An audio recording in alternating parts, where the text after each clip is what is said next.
ఇవాళ మీనా టాక్స్లో మన guest professor Balmohan Das. Academic సర్కిల్స్లో పరిచయం అక్కర్లేని పేరు. సత్తెనపల్లి నుంచి విశాఖపట్నం వరకు సాగిన మజిలీలో ఎన్నో అనుభవాలు. యంగెస్ట్ ప్రొఫెసర్ ఆఫ్ ఇండియాగా గుర్తింపు, Andhra university arts college principal, Acharya Nagarjuna university వీసీగా పనిచేసి రిటైర్ అయ్యారు. ఆయన పదవికి మాత్రమే విరమణ చేశారు, పనికి కాదు. అనేక సాహిత్య సాంస్కృతిక కార్యక్రమాల్లో చురుకుగా పాల్గొంటూ Vizag city Swachh Bharat ambassador, Gandhi centre అధ్యక్షులుగా కూడా ఉన్నారు. గాంధీ అంటే చాలా ప్రేమ. బెస్ట్ టీచర్ అవార్డుతో పాటు అనేక అవార్డులు అందుకున్నారు. ఒక school drop out university professor ఎలా అయ్యారు? Join me today on Meena talks to know his journey. Doctor Balmohan Das చాలామందికి పరిచయం అక్కర్లేని పేరు, కానీ ఆయన దగ్గర బోలేనన్ని విశేషాలు ఉన్నాయి. Andhra university, Nagarjuna university, Gandhi centre, ఇలా ఎన్ని విశేషాలు మాట్లాడుకోవాలంటే ఒక చిన్న ఇంటర్వ్యూవో పాడ్కాస్టో అసలు సరిపోదు. కానీ ఒక బాల్మోహన్ దాస్ గారి ప్రస్థానం, ఈ విశేషాల్ని సోల్ స్పేస్లో మీనా టాక్స్ ద్వారా నేను మీకు చెప్పాలని అనుకుంటున్నాను. నమస్తే డాక్టర్ బాల్మోహన్ దాస్. కానీ మీ పేరు బాల్మోహన్ దాస్ అనగానే చాలా రేర్, ఈ పేరు ఎక్కడ ఉండదు గాంధీ గారి తర్వాత.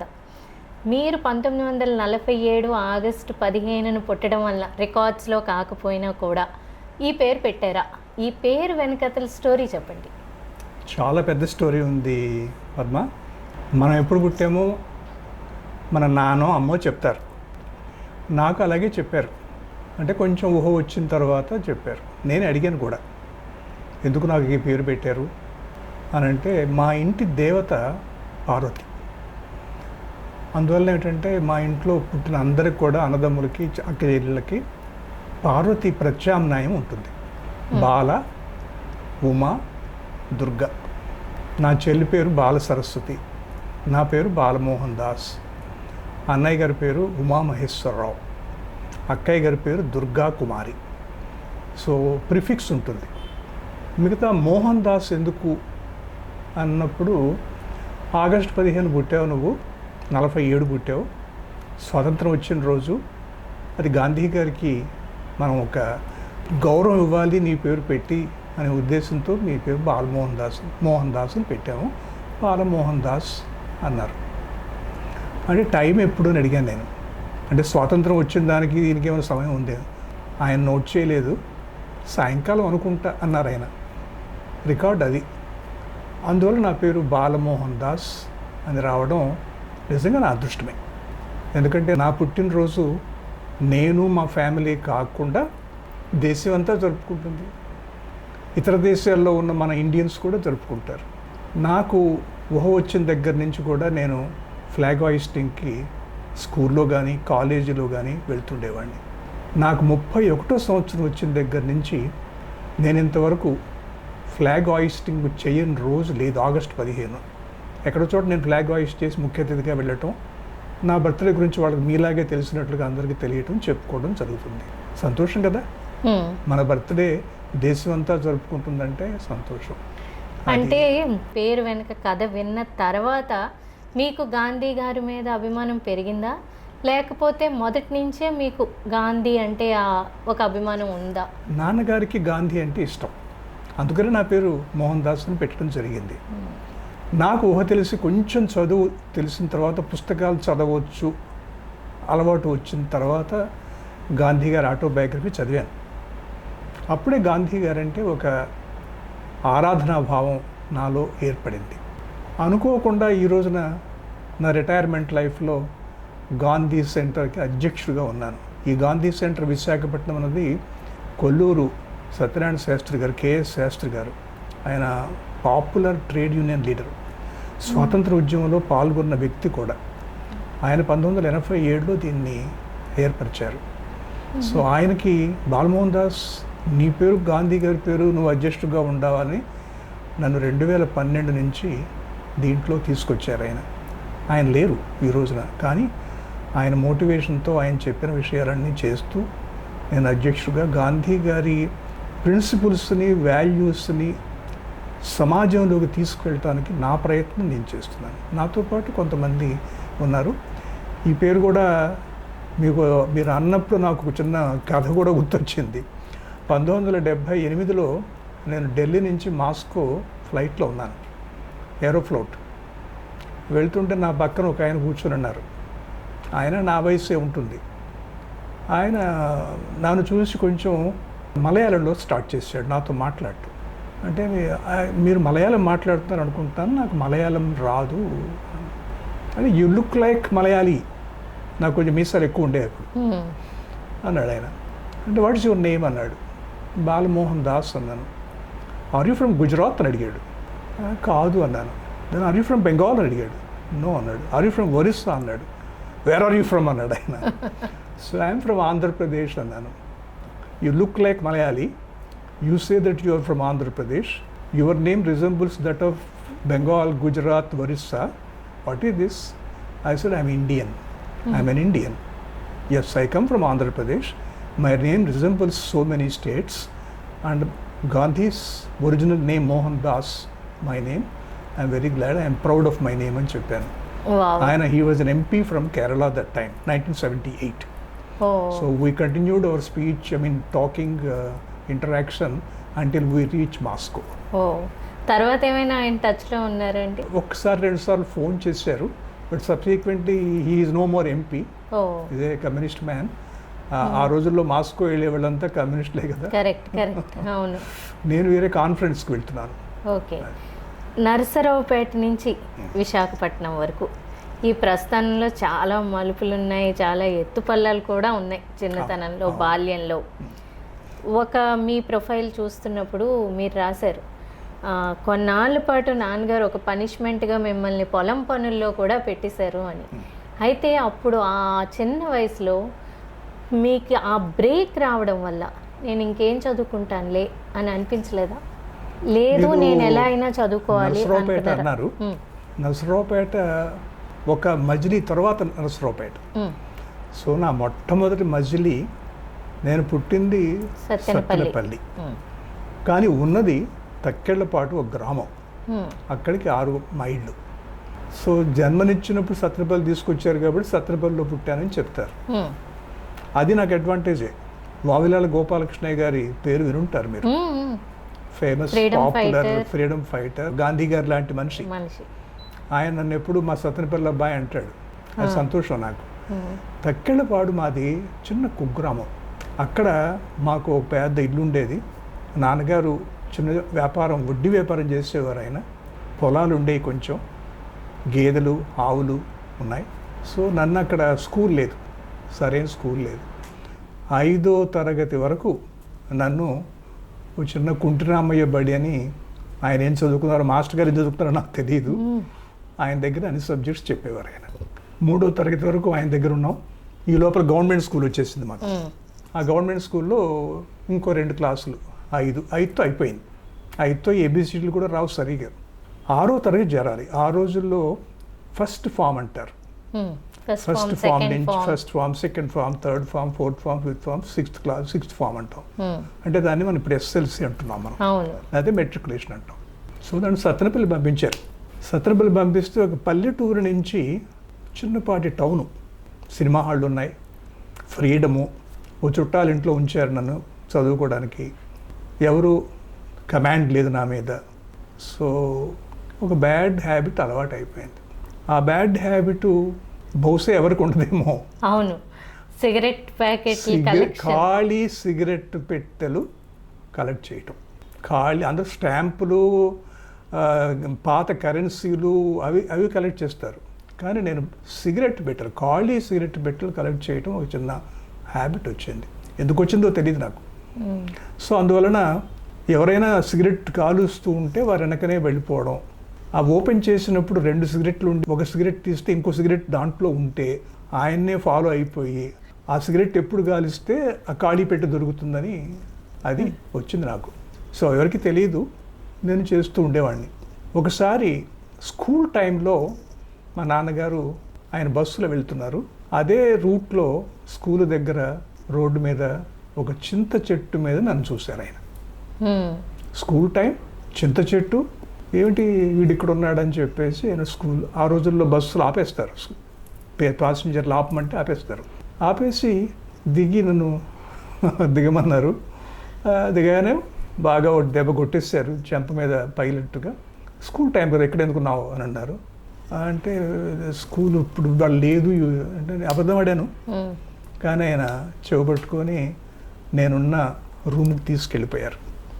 సో అక్కడ మాకు ఆ రోజుల్లో స్కూల్లో ఉంటామంటే ఒక హాస్టల్ లాంటి ఒక రూమ్లో ఉంటే ఒక ట్రంక్ పెట్టా. ఆ ట్రంక్ పెట్టి ఓపెన్ చేశారు. 900 సిగరెట్ పెట్టెలు ఖాళీ ఉన్నాయి. సిగరెట్ నేర్చుకున్నావా అన్నాడు ఆయన. సిగరెట్ తాగను నేను, ఖాళీ సిగరెట్ పెట్టెలు కలెక్ట్ చేయటం హాబీ వచ్చింది అని అన్నాను. ఇదేం హాబీ అని చెప్పి, యువర్ అన్ఫిట్ ఫర్ స్టడీస్, చదువు లేదు నీకు, పనిష్మెంటు, మన పొలం ఉంది, మన గేదెలు ఉన్నాయి, ఆవులు ఉన్నాయి, పాలేరు పని చేయదు కనరా అని తీసుకెళ్ళిపోయారు. నన్ను చదువు మాన్పించారు. 3 నెలల తర్వాత సత్తెనపల్లిలో 3 నెలలే చదువుకున్నాను అక్కడ నేను. 3 నెలల తర్వాత మళ్ళీ తక్కెళ్ళపాడు బ్యాక్ టు. సో 3 సంవత్సరాల పాటు తక్కెళ్ళపాడులో నేను పాలేరు పని చేశాను. పొలం పనులు తెలుసు నాకు. నాట్లు, కలుపు తీయటం, పంటలు కలెక్ట్ చేసుకోవటం, పేడ, గేదెలను కడగటం, గేదెల స్వారీ కూడా చేశాను నేను. సో చిన్న చిన్న ఆటలు, ఇక ఆ ఊళ్ళో ఉండే ఆటలే ఉంటాయి, కర్రాబెళ్ళ, అష్టాచమ్మ, కబడ్డీ, ఇటువంటి స్పోర్ట్స్, రూరల్ స్పోర్ట్స్ కొంచెం ప్రావీణ్యం అని చెప్పలేను కూడా ఉండేది. నా లైఫ్ ఇంతే. అక్కడి నుంచి ఎలా మలుపు తిరిగింది? అది అక్కడే నా లైఫ్ ఇంతే, ఇంతకంటే ఇంక పోయింది లేదు నాకు. I have to end up as a farmer.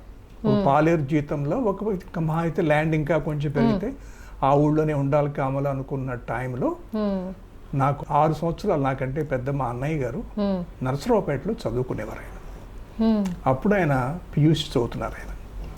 So ఆయన మా నాన్నగారితో మాట్లాడి 3 ఏళ్ళు అయిపోయింది పనిష్మెంట్, ఇంకెన్నాళ్ళు పనిష్మెంట్ ఇస్తారు మా తమ్ముడికి, చదివిద్దాం, మనం ఫ్యామిలీ అంతా షిఫ్ట్ అయిపోవచ్చు కదా నరసరావుపేట అని చెప్పారు ఆయన. సో నాన్నగారు నో అన్నారు ఇనీషియల్గా, కానీ తర్వాత ఆలోచించి ఫ్యామిలీ అంతా మేము నరసరావుపేట షిఫ్ట్ అయిపోయాం. సో నా చదువు నిమిత్తం మా అమ్మమ్మ గారి దగ్గర ఉండేవాడు. సో అందరం అక్కడే ఉందాము, నీ చదువు కూడా బాగుంటుందని తీసుకొచ్చి నన్ను నరసరావుపేట తీసుకొచ్చారు. నరసరావుపేట రావడం అది కారణం. వచ్చిన తర్వాత అక్కడ ఏం చేయాలి అనుకున్నప్పుడు 3 సంవత్సరాలు దాటిపోయింది అప్పుడే నాకు. So I last 3 years. So ఆ రోజుల్లో ఆంధ్ర మెట్రికులేషన్ అని ఉండేది. ఆంధ్ర మెట్రికులేషన్ ఎవరికంటే జులాయిగా తిరిగి చిన్నతనంలో చదువు లేకుండా పెద్దవాళ్ళు అయిపోతే వాళ్ళకి 15 ఏళ్ళు నిండితే మెట్రికులేషన్ అప్పీర్ అవ్వచ్చు. నాకప్పుడు 13 నిండల ఇంకా. కానీ మెట్రికులేషన్ చదివించాలనే కోరిక మా నాన్నగారికి అన్నయ్య గారికి ఉంది. సో ఒక ప్రాక్టీస్ లేని లాయర్, ఆయన చాలా ఫేమస్ అక్కడ ఆ ఊళ్ళో నరసరావుపేటలో మాలాంటి కోచ్ చేయడానికి, ఆయన దగ్గర తీసుకెళ్లారు. ఆయన నన్ను పరీక్షలు చేశారు, కొన్ని ఎగ్జామినేషన్ పెట్టి చిన్న పరీక్షలు ఇవి ఏంటి అవి ఏంటి అని కొన్ని అడిగాడు ప్రశ్నలు. నేను నాకు తోచిన సమాధానాలు చెప్పాను. నీకు 3 ఏళ్లలో మెట్రికులేషన్ కోచింగ్ చేయకపోతుంది, నువ్వు పాస్ అయిపోతావు 3 ఏళ్లలో అంటే. నాకు పోయింది 3 ఏళ్ళు, ఇంకా చదవాల్సింది 3 ఏళ్ళు. ఫస్ట్ ఫామ్ డిస్కంటిన్యూడ్, సరిపోతుంది కదా 6 ఏళ్ళు సరిపోతుంది. సో వెంటనే అగ్రి అయిపోయాం మేము. ఆయన ఫీజు కూడా చాలా తక్కువ, ఆయన లాయర్, ప్రాక్టీస్ ఉండేది, జూనియర్స్ చూసుకునేవారు. కానీ నాలాంటి వాళ్ళకి సాయం చేయటం కోసమే దేవుడు ఇచ్చాడేమో తెలియదు. ఆయన పేరు వావిలాల ములకలూరి గోపాలకృష్ణయ్య. అయ్య వావిలాల గోపాలకృష్ణయ్య, అటువైపు ములకలూరి గోపాలకృష్ణయ్య. సో ఆయన మాకు కోచింగ్ ఇవ్వటం మొదలెట్టారు.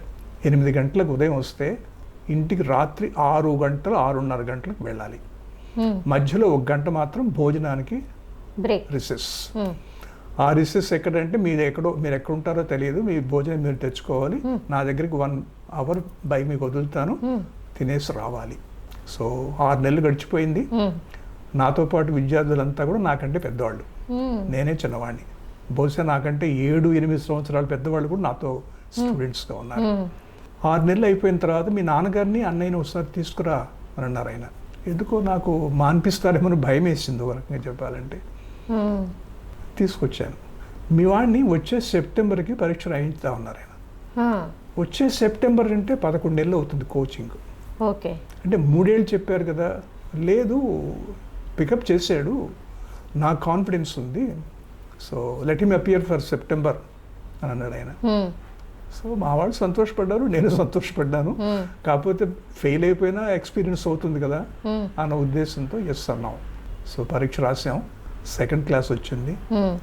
ఇంగ్లీష్లో 59 మార్కులు వచ్చినాయి 100కి. తర్వాత తెలిసింది నాకు ఆంధ్ర మెట్రికులేషన్లో అదే ఫస్ట్ మార్క్ అని. అంటే ఆ రోజుల్లో పరీక్ష పేపర్లు అంత గట్టిగా దిద్దేవారు. 59 యూనివర్సిటీలో ఫస్ట్ మార్క్ అంటే లాంగ్వేజెస్లో అసలు వేసేవారు కూడా కాదు. So I was so happy. ఈ రోజున నాతో పాటు చదువుకున్న వాళ్ళంతా, ఒక ఆయన రాజకీయ నాయకుడు అయిపోయాడు, పెద్ద రాజకీయ నాయకుడు. ఇంకో ఆయన హైదరాబాద్లో చార్టర్డ్ అకౌంటెంట్ అయ్యాడు. ఒక ఆయన సంస్కృతంలో పండితుడు అయ్యాడు. వాళ్ళంతా నాకంటే పెద్దవాళ్ళు, నేను చిన్నవాడిని. సో నాది మెట్రికులేషన్ అంటే నాతో పాటు ఫస్ట్ ఫామ్లో సత్తెనపల్లిలో చేరిన నా క్లాస్మేట్స్ అందరూ కూడా నాకు 3 ఏళ్ళు జూనియర్స్ అయిపోయారు. అండ్ తర్వాత ఇంక మీ లైఫ్ మొత్తం టర్న్ అయిపోయింది. Matriculation is the turning point. అది నాకు 13వ సంవత్సరంలో జరిగింది. అందుకోసమే నాకు 13 అంటే చాలా ఇష్టం. నా పేరులో ఇంగ్లీష్ అక్షరాలు వి బాలమోహన్ దాస్, 13 అక్షరాలు. ఓకే, 13 యాక్చువల్గా చాలా మంది వద్దంటారు, 13 అంటారు. అమ్మో 13 అంటారు. కానీ నేను ఏదైనా హోటల్కి వెళ్తే రూమ్ నెంబర్ 13 అడుగుతాను. ఓకే. ఫ్లైట్లో వెళ్తే బే నెంబర్ 13 అడుగుతాను నేను. ఓకే. ఆంధ్ర యూనివర్సిటీలో నేను ప్రొఫెసర్గా ఉన్నది రూమ్ నెంబర్ 31. అంటే రివర్స్ 13. సో 13 అంటే నాకు చాలా ఇష్టం. సో 13 సంవత్సరాల్లో ఒక టర్నింగ్ పాయింట్ నాకు జరిగింది. అప్పటి నుంచి నేను నో లుకింగ్ బ్యాక్. మీరు మీ అమ్మమ్మ గారి ప్రభావం మీ మీద చాలా ఉంది, అమ్మ నాన్న కంటే కూడా అన్నారు. అమ్మమ్మ గురించి కొంచెం. నాన్నగారి ప్రభావం కూడా ఉంది, అమ్మగారి ప్రభావం తక్కువ. అమ్మగారు నిశ్చయాని, చదువు రాదు ఆవిడకి. అమ్మమ్మ గారికి కూడా చదువు రాదు, కానీ లోక జ్ఞానం తెలిసిన ఆవిడ. ఆవిడ ప్రభావం అమ్మ కంటే అమ్మమ్మ గారి ప్రభావం నా మీద ఉండేది. అమ్మమ్మ గారు కూడా మాతో ఉండేవారు. సో ఆవిడ చిన్న చిన్న కథలు చెప్తూ ఉండేది నాకు. నాన్నగారు హాబీగా హరికథలు చెప్పేవారు.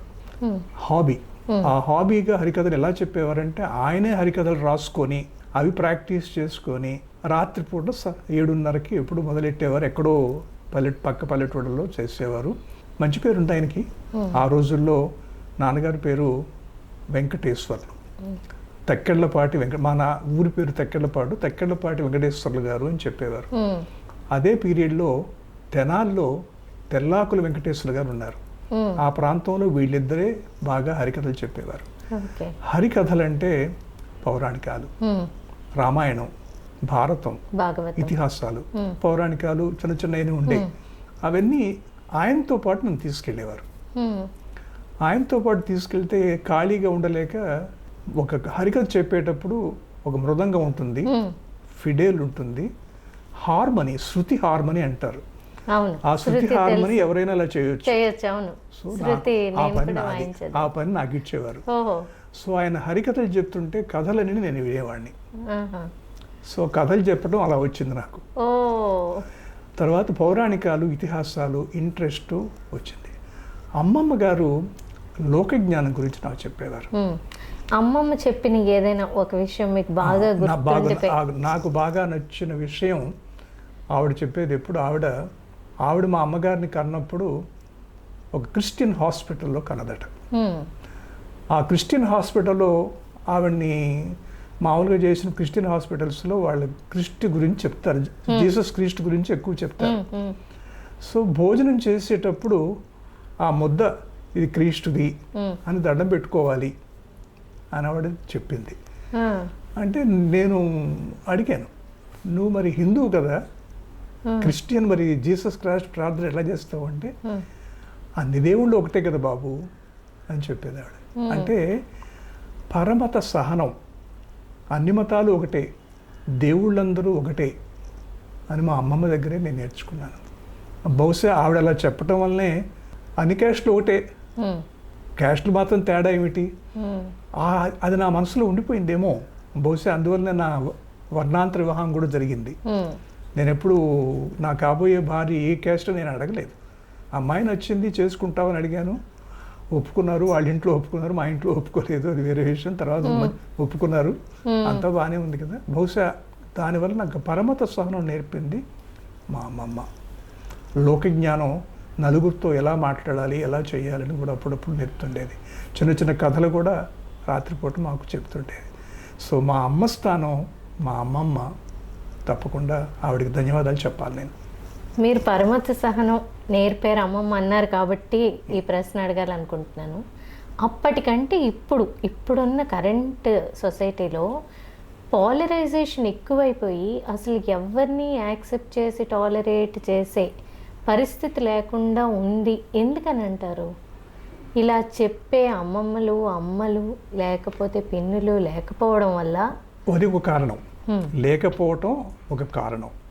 దాన్ని పెంచి పోషించే స్వార్థపరులు ఈ రోజున సమాజంలో ఎక్కువైపోయారు. అలా చెప్పేవాళ్ళు తక్కువైపోయారు. స్వార్థపరులుగా కులాన్ని, మతాన్ని కొంచెం ప్రమోట్ చేసి మాట్లాడేవాళ్ళు ఎక్కువైపోయారు. ఈరోజు ఎలక్షన్స్ తీసుకోండి, ఎలక్షన్స్లో ఏమంటున్నారు? ఈ ముస్లిం అయితే ఓటు రాదు, క్రిస్టియన్ అయితే ఓటు రాదు, హిందువు అయితే ఓటు కావాలి, ఈ క్యాస్ట్ అయితే మనకు ఓటు వేయండి. ఇది మీరు జరుగుతుంది. ఈ కుల మతం కొంచెం పెరిగింది, ఇప్పుడు పెరిగింది, చాలా వరకు పెరిగిందనే చెప్పాలి. యాక్చువల్గా అభివృద్ధి చెందుతున్న కొలది అది తగ్గాలి, తగ్గట్లేదు, పెరిగింది. అది మనకి ఎందుకంటే బహుశా భారతదేశంలో కొంతవరకు వ్యవస్థాపరంగా కూడా కొంత ఉందేమో అనుకుంటాను.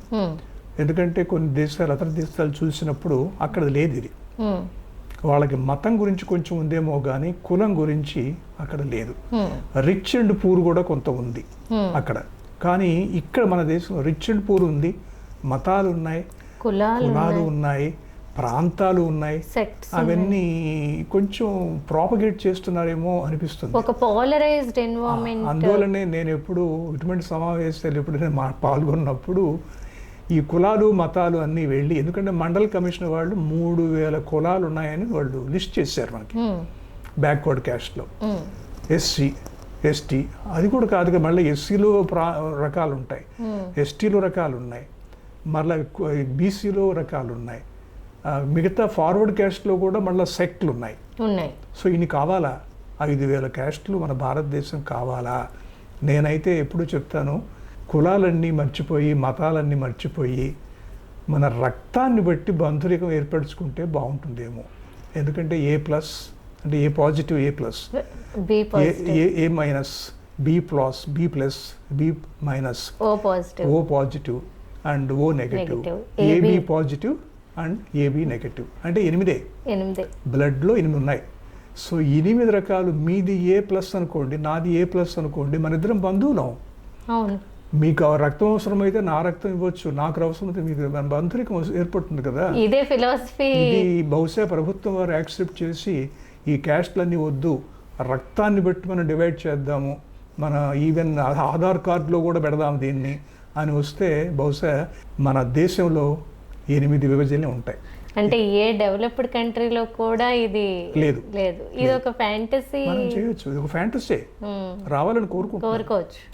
మీలాంటి వాళ్ళు, నాలాంటి వాళ్ళు లాభం లేదు. తక్కువ మంది. మనం రాజకీయ నాయకులు, మన ప్రధాని మోడీ అనుకోండి. కానీ కులం అనేది చాలా బలమైనది. కులం, మతం, ఆ బలమైన దాని మీద రాజకీయ నాయకులకు ఓట్లు కావాలి.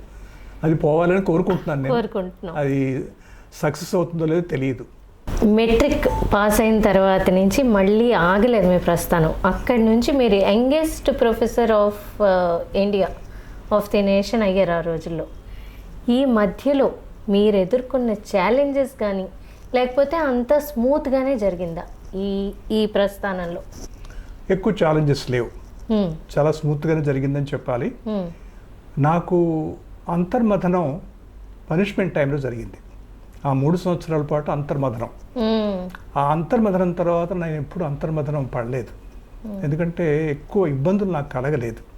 చిన్న చిన్న ఇబ్బందులు వచ్చినా కూడా ఎదుర్కొనే ఒక శక్తి నాలో వచ్చింది అనుకుంటాను. బహుశా అదృష్టం ఏమిటంటే నాకు సెప్టెంబర్లో పరీక్ష రాశాను మెట్రికులేషన్, డిసెంబర్లో రిజల్ట్స్ వచ్చేసినాయి. కానీ మరలా నెక్స్ట్ క్లాస్లో చేరాలి అంటే పియూసి, ఆ రోజుల్లో ప్రీ యూనివర్సిటీ కోర్స్ ఉండేది, ఇంటర్మీడియట్ 2 ఏళ్ళు. అప్పుడు మాకు ఎలా ఉండేదంటే 5+, 6+, 1+, 3+ అని ఉండేది గ్రాడ్యుయేషన్కి. ఇప్పుడు ఆ ఇంటర్మీడియట్ 1+ బదులు 2+ ఉంటుంది. అప్పుడు కొంత నాకు అడ్వాంటేజ్ వచ్చింది. సో నా మెట్రికులేషన్లో 3 సంవత్సరాల అడ్వాంటేజ్, ఇప్పుడు ఇంటర్మీడియట్ 2 సంవత్సరాలు చదవాలి, పియూసీ 1 ఇయరే. సో నాకు అదొక అడ్వాంటేజ్ వచ్చింది. డిసెంబర్లో రిజల్ట్స్ వచ్చేసినాయి, మరలా జూన్ దాకా ఖాళీ. పియూసీలో ఏం చదవాలో ఈ 6 నెలలు చదివేశాను నేను. సో పియూసీ చేరినప్పుడు ఆడుకుంటూ పాడుకుంటూ కోర్సు పూర్తి చేశాను, pre university course. So 1 year course బాగా వెంటనే అయిపోయింది. అక్కడ కూడా నాకు ఫస్ట్ క్లాస్ వచ్చింది. ర్యాంకులు మాకు అప్పుడు ఏమీ తెలియదు, ర్యాంకులకు అప్లై కూడా చేసుకోలేదు. ఫస్ట్ క్లాస్ వచ్చింది. ఆ తర్వాత వెంటనే నేను నాన్నగారు అన్నయ్య బిఏలో చేరమన్నారు. బిఏలో ఎందుకు చేరమన్నారంటే మా అన్నయ్య గారు బీకామ్ చేశారు, మా ఇంకో కజిన్ బ్రదర్ బీకామ్ చేశారు, మా బావగారు బీకామ్ చేశారు. అందరూ బీకామేనా, బిఏ చేయి బాగుంటుంది అని సలహా ఇచ్చారు. నాకు కూడా నచ్చింది, బిఏ జాయిన్ అయిపోయాను. వారం పాటు క్లాసులకు వెళ్ళాను. ఆ సబ్జెక్ట్స్ నాకు ఎందుకో అంత రుచించదు. అందులో EHP, economics, history, politics combination అది తీసుకున్నాను. నచ్చని వాళ్ళు, నా ఫ్రెండ్స్ అంతా బీకామ్లో చేరిపోయారు. వాళ్ళంతా నన్ను ఎగతాళి చేయడం మొదలెట్టారు. ఈహెచ్పి అట ఎక్సలెంట్ హ్యాండ్ పంప్ అని నన్ను ఎగతాళి చేయడం మొదలెట్టారు. నాకు నచ్చలేదు, కోర్సు నచ్చలేదు, ఎగతాళి భరించలేకపోయాను. ప్రిన్సిపాల్ గారి దగ్గరికి వెళ్ళి నన్ను బిఏ నుంచి బీకామ్ మార్చండి అని అడిగారు. ఆ రోజుల్లో బీకామ్ ఎక్కువ మంది చదివేవాళ్ళు కాదు. ఆయన ఆశ్చర్యపోయారు, బీకామ్ నుంచి బిఏ కావాలంటారు, బిఏ టు బీకామ్ అంటున్నావు నువ్వని. మీ నాన్నగారు బెటర్ అమ్మన్నారు ఆయన. సో మా నాన్నగారు ముందర ఒప్పుకోలేదు, కానీ నా డిటర్మినేషన్ చూసి ఆయన ఒప్పుకొని ఆయన వచ్చి నన్ను బీకామ్లో మార్పించారు. నాకు ఇంట్రెస్ట్ సబ్జెక్టు, నా ఫ్రెండ్స్ అంతా ఉన్నారు. సో నాకు చాలా ఇంట్రెస్ట్ సబ్జెక్టు కాబట్టి బీకామ్లో ఫస్ట్ క్లాస్ వచ్చింది, ర్యాంక్ వచ్చింది, 5వ ర్యాంక్. యూనివర్సిటీ మొత్తం మీద 7 ఫస్ట్ క్లాసులు. ఆంధ్ర యూనివర్సిటీలో ఇటు శ్రీకాకుళం నుంచి అటు ఒంగోలు దాకా అన్ని కళాశాలలు కలిపి బహుశా 40-50 వేల మంది బీకామ్ పరీక్ష రాస్తే 7 ఫస్ట్ క్లాసులు వచ్చినాయి. అందులో మీరు ఆ 7లో 3 మా కళాశాలకి, ఆ 3లో నేను ఒకడిని. సో 7లో ఒకడు, 5th ర్యాంక్ నాకు వచ్చింది. సో నెక్స్ట్ చదువుకి ఏం చదువుకోవాలి, డెఫినెట్గా ఎంకామ్కి వెళ్ళాలనే ఉద్దేశం. కానీ మిత్రులు కొంతమంది ఎంబీఏ చదవచ్చు కదా అన్నారు. సో ఎంకామా ఎంబీఏ అని రెండింటికి అప్లై చేశాను ఆంధ్ర యూనివర్సిటీలో. రెండిట్లో సీట్ వచ్చింది. ఎంబీఏలో నాది ఫస్ట్ సీటు, ఎంకామ్లో నాది సెకండ్ సీటు. ఎందుకంటే నా క్లాస్మేట్ యూనివర్సిటీ ఫస్ట్ ఒక ఆయన వచ్చింది, ఆయన అప్లై చేశాడు, ఆయన ఎంకామ్కి అప్లై చేశాడు. సో ఆయనకి ఫస్ట్ సీటు, నాది సెకండ్ సీటు. ఎంబీఏలో ఆయన అప్లై చేయలే, సో నాది ఫస్ట్ సీట్ వచ్చింది. కానీ ఇక్కడ బిఏ బీకామ్ లాగే అక్కడ ఎంకామ్ ఎంబీఏ ఏది చేరాలి అని అనుకున్నప్పుడు నేను టీచర్ని అవ్వాలి అనే కోరిక మనసులో ఉండేది. ఎంబీఏ చదివిన వాళ్ళు they cannot become teachers, they have to go as executives in industry or start an industry. టీచింగ్కి వాళ్ళు పనికిరారు, ఎలిజిబిలిటీ లేదు ఆ రోజుల్లో. అది తెలియదు చాలా మందికి, ఇప్పుడుంది, ఆ రోజుల్లో లేదు కాబట్టి టీచింగ్ పనికిరానేమో అనే ఉద్దేశంతో నేను ఎంకామ్లో జాయిన్ అయిపోయాను. సో నాకు స్కాలర్షిప్ వచ్చింది, government of Andhra Pradesh merit scholarship వచ్చింది. నెలకి 220 రూపాయలు నాకు మెరిట్ స్కాలర్షిప్ వచ్చింది. ఈ 220 రూపాయలు మాకు ఖర్చు పెట్టగా మిగిలేవి. ఆ మిగిలిన డబ్బులు ఈ 2 ఏళ్ల తర్వాత నా దగ్గర 600 రూపాయలు ఉంటే ఓ జపాన్ రేడియో జాలరపేటలో కొనుక్కొని ఇంటికి తీసుకెళ్ళి మా నాన్నగారికి ఇచ్చిన గుర్తు నాకు. అంటే గవర్నమెంట్ ఆఫ్ ఆంధ్రప్రదేశ్ ఆ రోజు మెరిట్ స్కాలర్షిప్స్ ఇచ్చేవారు. ఇప్పుడు ఏదో అందరికి ఇస్తున్నారు, అది వేరే విషయం. నిజంగా మెరిట్ స్కాలర్షిప్స్ మనం రివైవ్ చేయాలి, అటువంటి స్కాలర్షిప్స్ చేయాలని నేను ఎప్పుడు చెప్తాను. ఇంకోటి కూడా ఏంటంటే ఆంధ్ర యూనివర్సిటీలో మెట్రికులేషన్ తర్వాత తీసేశారు. చాలా బాధాకరమైన విషయం నాకు. నేను అప్పటికే ప్రొఫెసర్ అయిపోయిన ఆంధ్ర యూనివర్సిటీలో. అప్పుడు మా రిజిస్ట్రార్ గారి దగ్గరికి వెళ్ళి నేను పోట్లాడాను కూడా, ఏం సార్ నాలాంటి వాళ్ళు పైకి రావడానికి ఇబ్బంది కలిగిస్తున్నారు మీరు, ఆ కోర్సు ఉండాలంటే ఎందుకో తెలియదు యూజీసీ వాళ్ళు దాన్ని రద్దు చేయమని అడిగారు. అందువల్ల మెట్రికులేషన్ తగ్గిపోయింది. సో ఎంకామ్ చేశాను. ఎంకామ్లో కూడా సెకండ్ ర్యాంక్ వచ్చింది, యూనివర్సిటీ సెకండ్ ర్యాంక్ వచ్చింది. నాతో పాటు చేరిన నా మిత్రుడు ఫస్ట్ ర్యాంక్, ఆయనకి first rank in BCom and MCom also. నా క్లాస్మేట్ ఆయన. So I could beat him. So definitely నేను సెకండ్ డే కానీ ఆయన ఫస్ట్ డే. కానీ అదృష్టం ఏమిటంటే మేమిద్దరం ఆంధ్ర యూనివర్సిటీలో టీచింగ్ పోస్ట్కి అప్లై చేస్తే ఆయన తీసుకోలేదు, నన్ను తీసుకున్నారు.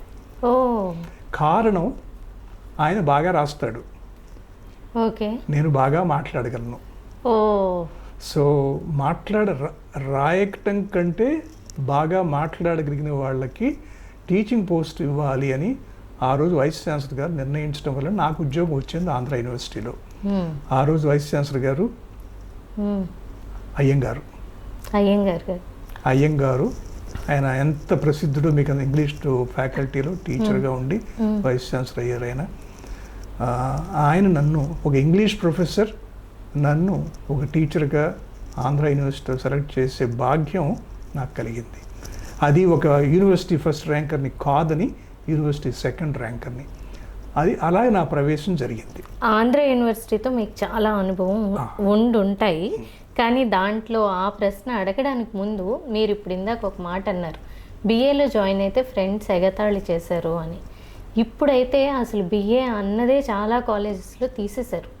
అసలు ఆ హిస్టరీ, పాలిటిక్స్, ఎకనామిక్స్ అనే కాంబినేషన్ చాలా కాలేజెస్లో, ప్రైవేట్ కాలేజెస్లో బిఏ అన్నదే లేదు. ఇంటర్మీడియట్లో హెచ్ఈసి అనే గ్రూప్ కూడా లేదు. ఒకప్పుడు history, economics, civics. So history చదివే వాళ్ళు నార్త్ ఇండియాలో ఉంది, ఢిల్లీలో, ముంబైలో, ఇంకా చదువుతున్నారు కోల్కతాలో. కానీ సౌత్ ఇండియాలో పర్టిక్యులర్గా ఆంధ్ర, తెలంగాణలో హిస్టరీ చదివే స్టూడెంట్స్ చాలా తక్కువైపోయి అసలు హిస్టరీ మీద జ్ఞానం ఉండట్లేదు. కారణం, మంచి ప్రశ్న అడిగారు. కారణం ఏమిటంటే విద్య విజ్ఞానం కోసమా, ఉద్యోగం కోసమా ప్రశ్న. గాంధీ గారు ఏమన్నారంటే విద్య విజ్ఞానం కోసం, విద్యతో పాటు ఏదో బేసిక్ స్కిల్ నేర్చుకుంటే నువ్వు పైకి వస్తావు అని చెప్పారు. కానీ ఈ రోజున ఉపాధ్యులైన, ప్రభుత్వమైనా, తల్లిదండ్రులైనా కూడా మా అబ్బాయి అమ్మాయి టెక్నాలజీ కోర్సు చదవాలి, ఇక్కడి నుంచి అమెరికా వెళ్ళిపోవాలి, ఇతర దేశాలకు వెళ్ళిపోవాలి, డబ్బులు సంపాదించాలి అనే కోరుకుంటున్నారు. దురదృష్టం ఏమైందంటే అందరూ ప్రభుత్వ ఉద్యోగాల కోసమే చూస్తున్నారు. వారంతా సెల్ఫ్ ఎంప్లాయ్మెంట్స్. ప్రభుత్వం ఎంతమందికి ఎంప్లాయ్మెంట్ ఇవ్వగలదు? ఈ రోజున 140 కోట్ల మంది ప్రజలు ఉన్నారు, పాపులేషన్ ఉన్నారు ఇండియాలో. 140 కోట్లు ఎంతమందికి ఉద్యోగాలు ఇవ్వగలరు ప్రభుత్వం? కాబట్టి అందరూ ఉద్యోగాలు చేయాలి అనే తపన తప్పు. తర్వాత టెక్నాలజీలో మనకేమైందంటే ప్రపంచవ్యాప్తంగా కూడా టెక్నాలజీ రైజ్ అవ్వటం మొదలెట్టింది. సో దాంతో ఉద్యోగాలు అవి చదివితే వస్తాయి అన్న భావన ఏర్పడ్డది. అది ఆ భావన కరెక్ట్ కాదని నేను చెప్పదలుచుకున్నాను. టెక్నాలజీ, ఇంజనీరింగ్ చేస్తే ఉద్యోగాలు వస్తాయి. ఎంతమంది ఇంజనీరింగ్ ఉద్యోగాలు వస్తాయి? ఈ రోజున ఎంతమంది ఇంజనీరింగ్ చదివిన వాళ్ళు, కంప్యూటర్ ఇంజనీరింగ్ చదివిన వాళ్ళు ఉద్యోగాలు లేకుండా చేస్తున్నారో తెలుసు. కంప్యూటర్ ఇంజనీరింగ్, మెకానికల్ ఇంజనీరింగ్ చేసి ఎంటెక్ చేసి బ్యాంక్లో ఎగ్జిక్యూటివ్స్గా జాయిన్ అయిన వాళ్ళని నేను ప్రత్యక్షంగా చూసాను. అది మీరు చూశారు. నాకు చాలా మంది తెలుసు. ఈ మధ్య కాలంలో యూపీలో ఒక అటెండర్ పోస్ట్కి పిహెచ్డి నోటిఫికేషన్ వస్తే పిహెచ్డీలు, టెక్నాలజీ చదువుకున్న వాళ్ళు ఎంతోమంది అప్లై చేశారు. దురదృష్టం అంటే ఏమిటి, లక్షల్లో, ఒక 200 పోస్టులు లక్షల్లో అప్లికేషన్స్. అంటే ఎంప్లాయ్మెంట్ సరిగా లేదు. సో అది ఒక భావన, సరి అయిన భావన కాదని నా ఉద్దేశం. విద్య విజ్ఞానం కోసం. ఆ విజ్ఞానం అది కూడా ఏమిటంటే కాలేజెస్, యూనివర్సిటీస్ పెంచుకుంటూ పోతున్నాం మనం. నా ఉద్దేశం ప్రకారం కాలేజెస్, యూనివర్సిటీస్ ఇంత లార్జ్ నెంబర్లో అవసరం లేదు. మనకు కావాల్సింది ప్రైమరీ ఎడ్యుకేషను, సెకండరీ ఎడ్యుకేషన్. మీరు ఒక ఎస్ఎల్సి చదువుకున్నవాడు, మెట్రికులేషన్ లెవెల్ చదువుకున్నవాడు, అదే పియూసి డిగ్రీ చదువుకున్నవాడు ఒక వ్యాపారం పెట్టుకోగలడు, సెల్ఫ్ ఎంప్లాయ్మెంట్ పెట్టుకోగలడు, ఒక స్టార్టప్ చేయగలడు. అలా చేసుకుని వాడు ఉంచగలడు. తర్వాత పిహెచ్డి చేసి టెక్నాలజీలో ఎంటెక్ చేసి ఉద్యోగం రాకపోతే నక్సలైట్ అవుతాడు. అంటే మీరు నక్సలైట్స్ని క్రియేట్ చేస్తున్నారు. అన్ఎంప్లాయ్మెంట్ లేదా యాంటీ సోషల్ ఎలిమెంట్ అయ్యే అవకాశం ఉంది. దొంగతనాలు యాంటీ సోషల్ ఎలిమెంట్స్ అవుతున్నాయి. కాబట్టి మనం ఒక రకంగా ఇండైరెక్ట్గా ప్రభుత్వము, తల్లిదండ్రులు, అందరు ప్రజలు ఈ విద్యా వ్యవస్థ ఎలా ఉండాలనే దానికి సరైన అవగాహన లేకుండా చేస్తున్నారని నేను చాలా కాలం చెప్తూ ఉన్నాను. నేనున్నంతవరకు చాలా వరకు ఇలా కాదు అని చెప్పాను. నేను నాగార్జున యూనివర్సిటీ వైస్ ఛాన్సలర్గా విడినప్పుడు నా ముందు ఒక ఫైల్ వచ్చింది. విడిన వారంలోనే ఫైల్ వచ్చింది. అక్కడ జర్నలిజం డిపార్ట్మెంట్ ఉంది. అవును, ఆ జర్నలిజం డిపార్ట్మెంట్ని క్లోజ్ చేయాలని ఫైలు నా ముందర ప్రపోజల్.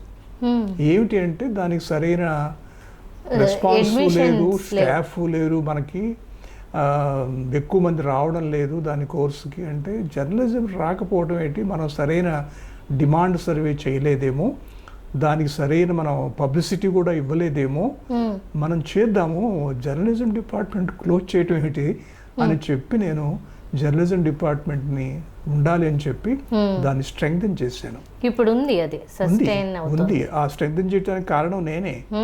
దాంట్లో చాలా దానికి ఇంత ఎలక్ట్రానిక్ మోడ్ అయిన కూడా పెట్టాం.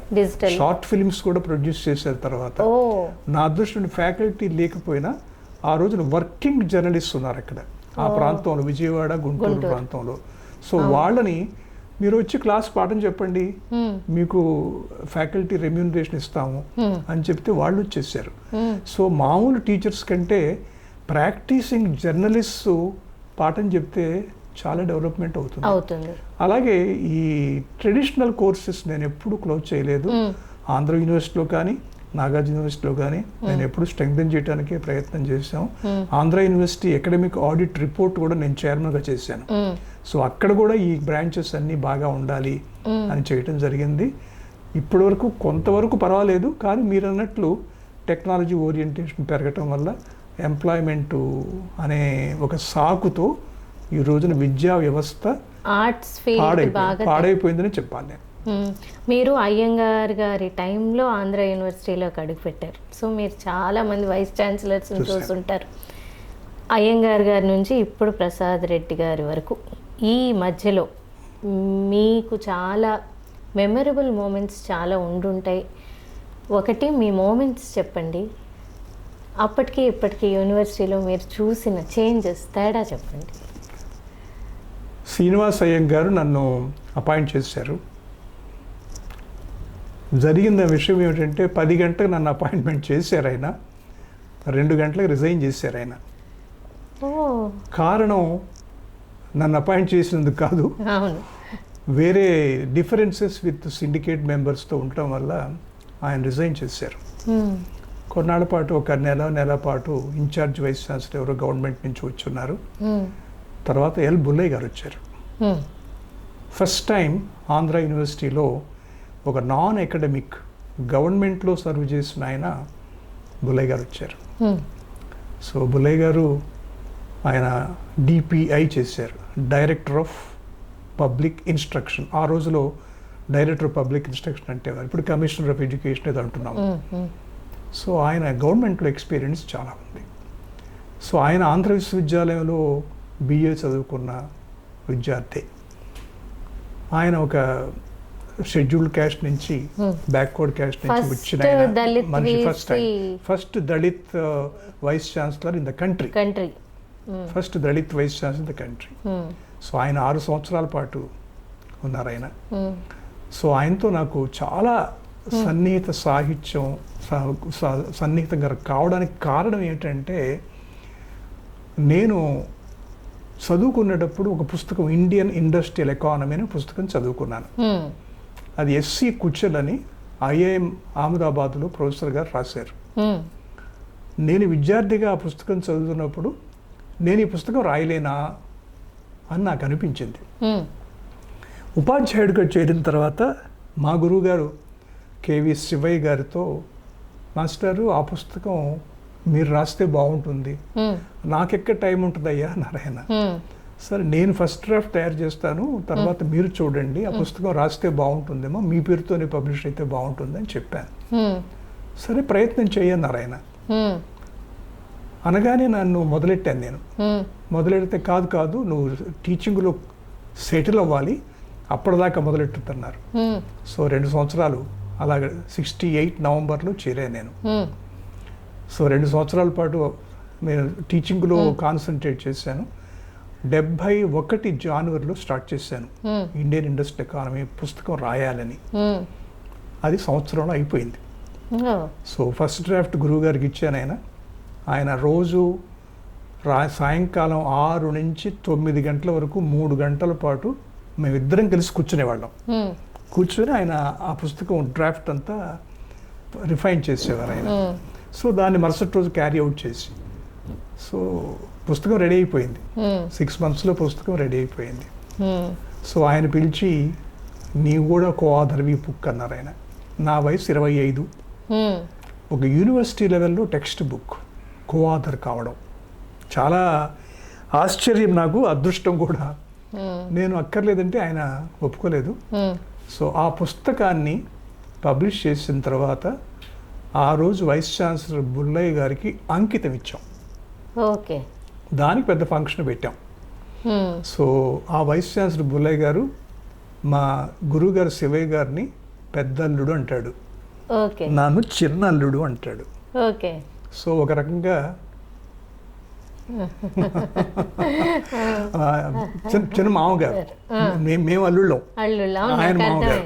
ఆయన మామగారు. సో ఆ సాన్నిహితంతో బుల్లయ్య గారు నన్ను చాలా గౌరవించేవారు. వారి శ్రీమతి కూడా సంయుక్త బుల్లయ్య గారు, ఆవిడ కూడా నా దగ్గర తీసేవారు. వాళ్ళ పిల్లలు లేరేమిటి, మీరంతా మా పిల్లలేరే అంటూ మమ్మల్ని దగ్గర తీశారు. సో నేను అసోసియేట్ లెక్చరర్గా జాయిన్ అయ్యాను. బుల్లయ్య గారి టైంలో లెక్చరర్ అయిపోయాను. ఆయన 6 సంవత్సరాల పాటు ఉన్నారు. 6 సంవత్సరాలు ఆయన దగ్గర చాలా నేర్చుకున్నాను. మిగతా అవన్నీ చెప్పాలంటే చాలా టైం పడుతుంది అంత చెప్పడం. ఒక బుల్లయ్య గారితో ఈ పుస్తకం కాకుండా ఇంకా ఏదైనా ఒక ఎనెక్డోట్, చాలా మందికి తెలియదు లంకపల్లి బుల్లయ్య కాలేజ్ ఎందుకు పెట్టారు అన్నది. బుల్లయ్య గారి కాలేజీ పెట్టడానికి ఒక కారణం ఉంది. 68లో 1968లో అదే సంవత్సరం నేను చేరాను. అదే సంవత్సరంలో డాక్టర్ విఎస్ కృష్ణ గారి పేరుతో గవర్నమెంట్ కాలేజ్ వచ్చింది వైజాగ్లో. అప్పటికే సిఆర్ రెడ్డి గారి పేరుతో ఏలూరులో కాలేజ్ ఉంది. అంటే 2 వైస్ ఛాన్సలర్తో కాలేజీలు ఉన్నాయి.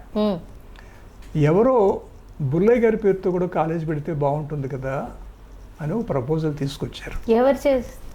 అది మా గురువు గారు శివయ్య గారు తీసుకొచ్చారు. సో ఆయన ప్రమోట్ చేశారు ఆ కాలేజీని. సో మొట్టమొదటి ఇన్ఫ్యాక్ట్ మీకు చాలామందికి తెలియని విషయం, బుల్లయ్య కాలేజీ పేరు దాని పేరు విశాఖ డిగ్రీ కాలేజ్. ఆ విశాఖ డిగ్రీ కాలేజ్ 3 నెలల పాటు ఆంధ్ర యూనివర్సిటీలో మా డిపార్ట్మెంట్లో ఉండేది. ఓకే, అక్కడ ఫస్ట్ బ్యాచ్లో నేను ఒక వారం పాటు పాఠాలు కూడా చెప్పాను నేను. ఎందుకంటే మా గురువు గారు దాని కరెస్పాండెంట్, పేరేమో బుల్లయ్య గారి కాలేజ్కి. సో నాయన స్టాఫ్ని అపాయింట్ చేసిన దాకా 1 వీక్ పాఠాలు చెప్పండి, నేను పాఠాలు కూడా చెప్పాను. నాకు ఫస్ట్ బ్యాచ్ స్టూడెంట్స్ ఇప్పటికీ పద్మావతి అని ఒక అమ్మాయి ఉంది, ఆమె ప్రొఫెసర్ ఆఫ్ లా కూడా అయిపోయింది. అప్పుడు మాస్టర్ అని నా దగ్గరికి వస్తూ ఉంటుంది.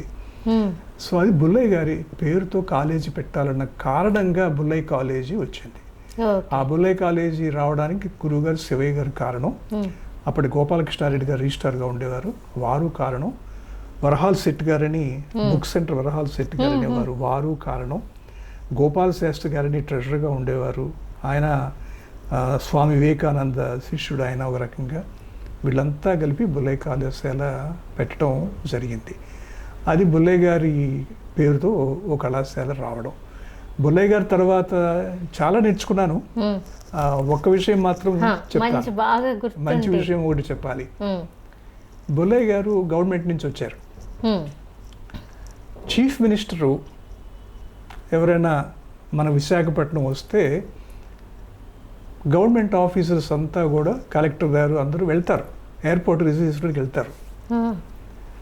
బ్రహ్మానంద రెడ్డి గారు chief minister. So Brahmananda Reddy గారు ఒకసారి వైజాగ్ వచ్చారు. బుల్లయ్య గారు పూల బొకే పట్టుకొని ఎయిర్పోర్ట్కి వెళ్ళారు. ఆయన బ్రహ్మానంద రెడ్డి గారు బుల్లయ్య గారిని చూసి, విసి గారు మీరెందుకు వచ్చారు అన్నాడు ఆయన. మిమ్మల్ని గ్రిట్ చేద్దామని వచ్చాను సార్ అన్నాడు. థ్యాంక్ యూ అని, మీరు వెళ్ళిపోండి లాడ్జ్కి వెళ్ళిపోండి, వీసీ లాడ్జ్కి వెళ్ళిపోండి అని అన్నారు. ఆయన వచ్చేసారు. ఉమ్, ఈయన వచ్చిన ఒక పావు గంటకి వీసీ లాడ్జ్లో చీఫ్ మినిస్టర్ గారు వచ్చేస్తున్నారండి వీసీ గారి ఇంటికి అని చెప్పారు. ఉమ్, ఈయన ఆశ్చర్యపోయాడు. బ్రహ్మానంద రెడ్డి గారు straight away drove to Bullayya గారు ఆఫీస్ ఉమ్, వెళ్ళి కూర్చొని కాసేపు మాట్లాడిన తర్వాత మీరెప్పుడు చీఫ్ మినిస్టర్ని రిసీవ్ చేసుకోవటానికి ఎయిర్పోర్ట్కి రాకూడదు. ఉమ్, మీ గవర్నర్ గారు వస్తే ఛాన్సలర్ గారు వస్తే వెళ్ళాలి. చీఫ్ మినిస్టర్ గారు వచ్చినా కూడా వైస్ ఛాన్సలరు ఎయిర్పోర్ట్కి వెళ్ళకూడదు ఉమ్, అని ఆ ముఖ్యమంత్రి చాలా గొప్పవాడు అలా చెప్పటం. ఈ రోజుల్లో ఎలా ఉందో అయితే నాకు తెలియదు. ఉమ్, కానీ నా అదృష్టం ఏంటంటే నేను వైస్ ఛాన్సలర్గా నాగార్జున యూనివర్సిటీలో పనిచేసినప్పుడు రాజశేఖర్ రెడ్డి గారు ముఖ్యమంత్రి. ఉమ్, ఆయనకి ఈ విషయం చెప్పాను నేను. ఉమ్. చెప్తే ఆయన మీరు రాకండి అన్నాడు ఆయన. నేను ఎప్పుడు వెళ్ళలేదు. ఉమ్, నేను ఎప్పుడు ఎయిర్పోర్ట్కి వచ్చినప్పుడు ముఖ్యమంత్రి గారు రిసీవ్ చేసుకోలేదు. సో బుల్లయ్య గారి దగ్గర నుంచి నేర్చుకున్నది అది చెప్పింది బ్రహ్మానంద రెడ్డి గారు. ఉమ్, కాసుపురం ఈ పాఠాలు చాలామందికి తెలియదు. ఇప్పుడు ఎమ్మెల్యేలు వెళ్తున్నారు, ఎమ్మెల్యే వచ్చినా వెళ్తున్నారు ఉమ్. Vice chancellors. అది అంటే దురదృష్టం. ఆ యూనివర్సిటీస్లోకి రాజకీయాలు ఎంటర్ అయిపోయాయి అంటారా? లేకపోతే నాకు ఇంకొకటి అనిపించింది, ఇంతకు ముందులా స్టూడెంట్ లీడర్స్ తయారవ్వటం లేదు అని రెండు నా ఉన్నాయి. అనుభవంలో. రెండూ ఉన్నాయి. ఉమ్, మీరు చెప్పినట్టుగా రెండూ ఉన్నాయి. చాలా కారణాలు ఉన్నాయి. ఉమ్, యూనివర్సిటీస్ పాడైపోవడానికి ఉమ్, చాలా కారణాలు ఉన్నాయి. అది ఒకటిని చెప్పడం కూడా కష్టం. చాలా ఒక 10 కారణాలు చెప్పగలను నేను. ఉమ్, వైస్ ఛాన్సలర్స్ అంటే నేనైతే ప్రభుత్వానికి ఒకసారి ఉత్తరం రాశాను. ఉమ్, అమెరికాలో వైస్ ఛాన్సలర్ ప్రెసిడెంట్ అంటారు. ఉమ్, యూనివర్సిటీలో హెడ్ని ఉమ్, ప్రెసిడెంట్ ఆఫ్ సోన్స్ యూనివర్సిటీ అంటారు. ఉమ్, వైస్ ఛాన్సలర్ అంటే ఏదో వైస్ అంటే మీకు వైసెస్ వైసెస్. అంటే దుర్గుణాలు. అవును, సుగుణాలు దుర్గుణాలు. దుర్గుణాలు. అవును. దుర్గుణాలని వైసెస్ అంటారు. ఆ, ఆ వైస్ ఛాన్సలర్ అంటే దుర్గుణాలు ఉన్న వైస్ ఛాన్సలర్స్ ఏమో అని. కాకపోతే నేను వైస్ ఛాన్సలర్గా నేను చేశాను కాబట్టి ఆ, వైస్ ఛాన్సలర్ మధ్యలో ఒక చిన్న గీత ఉంటుంది, అవును, ఐఫన్. అవును. అంటే chancellor minus vices, vice chancellor. Clear. ఎంతమంది ఈ రోజున అటువంటి వాళ్ళు ఉన్నారు ఉమ్, అని ఎవరిని వారు ప్రశ్నించుకోవాలి. ఉమ్, అది కొంతవరకు డీజనరేషన్ వచ్చింది. ఉమ్, ఆ తర్వాత యూనివర్సిటీస్ పెరిగిపోయినాయి. ఇన్ని యూనివర్సిటీస్ అవసరం లేదు మనకి. యూనివర్సిటీ కాన్సెప్ట్ కూడా తప్పింది. ఆ యూనివర్సిటీ కాన్సెప్ట్ కూడా ఎందుకు తప్పిందని చెప్తున్నానంటే ఉమ్, శామ్ పిట్రోడా కమిషన్ వారు భారతదేశానికి 1500 యూనివర్సిటీస్ కావాలన్నారు. అంటే ఇప్పుడు మనం ఆల్రెడీ 1150 యూనివర్సిటీస్ వచ్చినాయి. ఉమ్, యూనివర్సిటీ కాన్సెప్ట్ ఏమిటంటే అమెరికన్ కాన్సెప్ట్. వాళ్ళ యూనివర్సిటీ అంటే మన యూనివర్సిటీకి వాళ్ళ యూనివర్సిటీకి తేడాలు ఉంటాయి. ఉమ్, అఫిలియేటెడ్ కాలేజెస్ ఉండవు వాళ్ళకి, ఉమ్, మనకి అఫిలియేటెడ్ కాలేజెస్ ఉంటాయి. ఉంటాయి. జిల్లాకో యూనివర్సిటీ అని చెప్పి ఉమ్, మనం యూనివర్సిటీస్ పెంచుతున్నాం.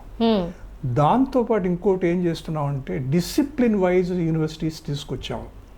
ఉమ్, ఆంధ్ర యూనివర్సిటీ మా దగ్గర ఆంధ్ర యూనివర్సిటీ ఆంధ్ర విశ్వ కళా పరిషత్ అంటాం. ఉమ్, విశ్వ కళా పరిషత్ అంటే 64 కళలు అక్కడ ఉన్నాయి ఉమ్, అన్న ఉద్దేశంలో అన్ని డిసిప్లిన్స్ అక్కడ ఉన్నాయని చెప్తాం. ఉమ్, ఇప్పుడేమిటి, పెట్రోలియంకు యూనివర్సిటీ, అవును, ఫిషింగ్ యూనివర్సిటీ, అవును, బాటనీకో యూనివర్సిటీ, తెలుగుకో యూనివర్సిటీ, అవును. ఉమెన్స్కో యూనివర్సిటీ, సీనియర్ సిటిజన్స్కో యూనివర్సిటీ వస్తుందేమో ఒక్కొక్క తెలియదు. విభాగానికి ఒక్కొక్కటి. రాకూడదు. మీ ప్రేమ కథ చెప్పండి. మీరు ఒక అమ్మాయిని ప్రేమించి, మీరు ఇందాక చెప్పారు కాస్ట్ అలాంటివి ఏమీ నాకు లేవు, అలాగే నేను ప్రేమించినప్పుడు అమ్మాయి నచ్చింది, ఇంట్లో చెప్పాను, చేసుకున్నాను. ఆ లవ్ స్టోరీ ఎలా, ఎక్కడ మొదలైంది? Marriage or made in heaven, I believe in it. ఎందుకంటే మాది తక్కెళ్ళపాడు, నరసరావుపేట. నేను పెళ్లి చేసుకున్న అమ్మాయి గజపతి నగరం, ఉన్నది వైజాగ్లో. ఆ రోజున వాళ్ళు ఎవరో తెలియదు, ఏ కులమో తెలియదు. కానీ నాకు పరిచయం ఒక మిత్రుడి వల్ల జరిగింది పరిచయం. తాను నా క్లాస్మేట్, అతను ఏవిఎన్ కళాశాలలో లెక్చరర్గా ఉండేవాడు. సో నా రూమ్మేట్ కూడా. నేను ఆంధ్ర యూనివర్సిటీలో అసోసియేట్ లెక్చరర్గా ఉన్నాను, ఆయన లెక్చరర్గా ఉన్నాడు. ఇద్దరం కలిసి రూమ్లో ఉండేవాళ్ళం. సో ఒకసారి ఆయన స్టూడెంటు పలానా చోట ఉంది, నేను వెళ్తున్నానంటే నేను వెళ్ళటం జరిగింది. పరిచయం అయ్యాము. వసంత తాను వాళ్ళ అక్కగారితో కలిసి ఉండేది. తానేమో పియూసీ చదువుతూ ఉండేది, అక్కగారేమో ఎంబీబీఎస్ చదువుతునేవారు. అక్కగారికి తోడుగా ఉంటూ ఆవిడకి కావాల్సిన వంట కూడా తను చేసి పెడుతూ ఉండేది. ఎందుకు తను చూసినప్పుడు ఈమె నా భార్య అయితే బాగుంటుందేమో అనిపించింది మనసులో. Maybe love at first sight, I don't know, but నాకు అనిపించింది. సో మరుసటి రోజు నేను వెళ్ళాను, ఒక్కనే వెళ్ళాను. తను ఒక్కతే ఉంది. I proposed her, I want to marry you. ఆ రోజుల్లో 1969 ఎర్లీ. సో తను గాబరా పడిపోయింది. Because she was hardly 16+. ఓ ఐ వాజ్ 21+. సో గాబరా పడిపోతే తనేం మాటలు తెలియలేదు. నేను రేపు వస్తాను, ఆలోచించుకో అని వెళ్ళిపోవడం జరిగింది. సో తనేం ఆలోచించుకుందో తెలియదు. మా అక్కయ్య గారు ఉన్నారు అని చెప్పింది. సో మరుసటి రోజు వాళ్ళ అక్కయ్య గారు కూడా ఉన్నారు. నేను గట్టిగానే చెప్పాను. అప్పటికి వాళ్ళ అక్కయ్య గారు పెద్ద అక్కయ్య, ఆవిడకి ఇంకా పెళ్లి కాలేదు. సో మధ్యలో ఇద్దరికి పెళ్ళిళ్ళు అయిపోయినాయి, తను 4. సో వాళ్ళ బ్యాక్గ్రౌండ్ కూడా నాకు తెలియదు, పూర్తి బ్యాక్గ్రౌండ్ కూడా నాకు తెలియదు. వాళ్ళ అక్క మెడిసిన్ చదువుతున్నారని తెలుసు, అదొక్కటే తెలుసు. మిగతా మధ్యలో అక్కలు ఉన్నట్టు విషయాలు కూడా తెలియవు నాకు. నేను చెప్పడం జరిగింది. సో ఓ 3-4 డేస్ తర్వాత మాట్లాడదామని వాళ్ళ అక్కగారు అన్నారు. ఆ తర్వాత వాళ్ళు గజపతి నగరం వాళ్ళు ఊరు ఒక్కసారి అక్కడికి వెళ్ళాలి అన్నారు వాళ్ళు. సో అక్కడికి వెళ్ళాం. మా కాబోయే అత్తగారు ఆవిడ చాలా మంచి ఆవిడ, కష్టాలు పడినవారు, కష్టాల్లో పడి పిల్లల్ని పెంచినవారు. ఆవిడ హస్బెండ్ అంటే మా కాబోయే మామగారు, ఆయన అంతకుముందు కాంట్రాక్టర్గా పనిచేసేవారట. ఆ విషయాలన్నీ నాకు అప్పుడే తెలిసినాయి. వాళ్ళ కులం కూడా నాకు తెలియదు. సో అప్పుడు వాళ్ళు చెప్పింది బ్రాహ్మిన్స్ అన్నారు. అంటే మా మామగారు మీ పేరు ఏమిటి అన్నారు. నేను విశ్వనాథుని బాలమోహన్ దాస్ అని చెప్పాను. విశ్వనాథ్ సత్యనారాయణ గారు మీ చుట్టమా అన్నారు ఆయన. అంటే నేను నవ్వురుకున్నాను, ఏం మాట్లాడలేదు. నా కులం వైశ్య, వాళ్ళు బ్రాహ్మణులు అని తెలిసిపోతుంది. అది మా అత్తగారు బ్రహ్మ సమాజానికి చదివినవారు. ఆవిడకి క్యాస్ట్ ఫీలింగ్స్ అవి లేవు. నాకు అభ్యంతరం లేదు, మా అమ్మాయికి నచ్చితే, మా మిగతా పిల్లలకు కూడా నచ్చితే, కానీ మీ ఇంట్లో వాళ్ళు ఒప్పుకోవాలి, ఒప్పుకోకుండా మాత్రం మీరు చేసుకోవడానికి వీల్లేదు అని ఆవిడ కండిషన్ పెట్టారు. సో మా ఇంట్లో వాళ్ళు ఒప్పుకోలేదు. కులాంతర వివాహం లేదు. నర్సరావుపేటలో ఫస్ట్ కులాంతర వివాహం నాదే. ఫస్ట్ కులాంతర వివాహం. సో వాళ్ళు ఒప్పుకోలేదు. ఒప్పుకోకపోయినా సరే నేను చేసుకుంటానని చెప్పడం జరిగింది. పెళ్ళికి మా అన్నయ్య గారు, మా వదిన గారు, వారి బాబుతో కూడా వచ్చారు వాళ్ళు. కానీ అరేంజ్మెంట్స్ అన్నీ నేనే చేసుకున్నాను అంతా. నాకు అప్పుడు మ్యారేజ్కి సహాయం చేసిన వాళ్ళు ముఖ్యంగా ప్రొఫెసర్ కేవి రమణ గారు. ఎకనామిక్స్లో ప్రొఫెసర్ రమణ అంటారు ఆయన. మన KV Ramana social work Ramana కాదు, ఎకనామిక్స్లో ఉండేవారు. వారు నాకు ఒక తండ్రిగా వారు నిర్వర్తించారు పనులన్నీ కూడా. తర్వాత నా మిత్రుడు ప్రొఫెసర్ కేసీ రెడ్డి, నాతో పాటు ఆయన BA, నేను BCom చదువుకున్నాను. ఆయన MA, నేను MCom చదువుకున్నాను. ఆయన కూడా నాకు కొన్నాడు నా రూమ్మేటు. సో వాళ్ళు నా పెళ్ళికి సహకరించారు. ఒప్పుకోకపోయినా సరే నేను పెళ్లి చేసుకున్నాము. అందులో ముహూర్తాలు ఏమీ లేవు మాకు. నేను టీచర్ని, పుట్టింది August 15, 1947.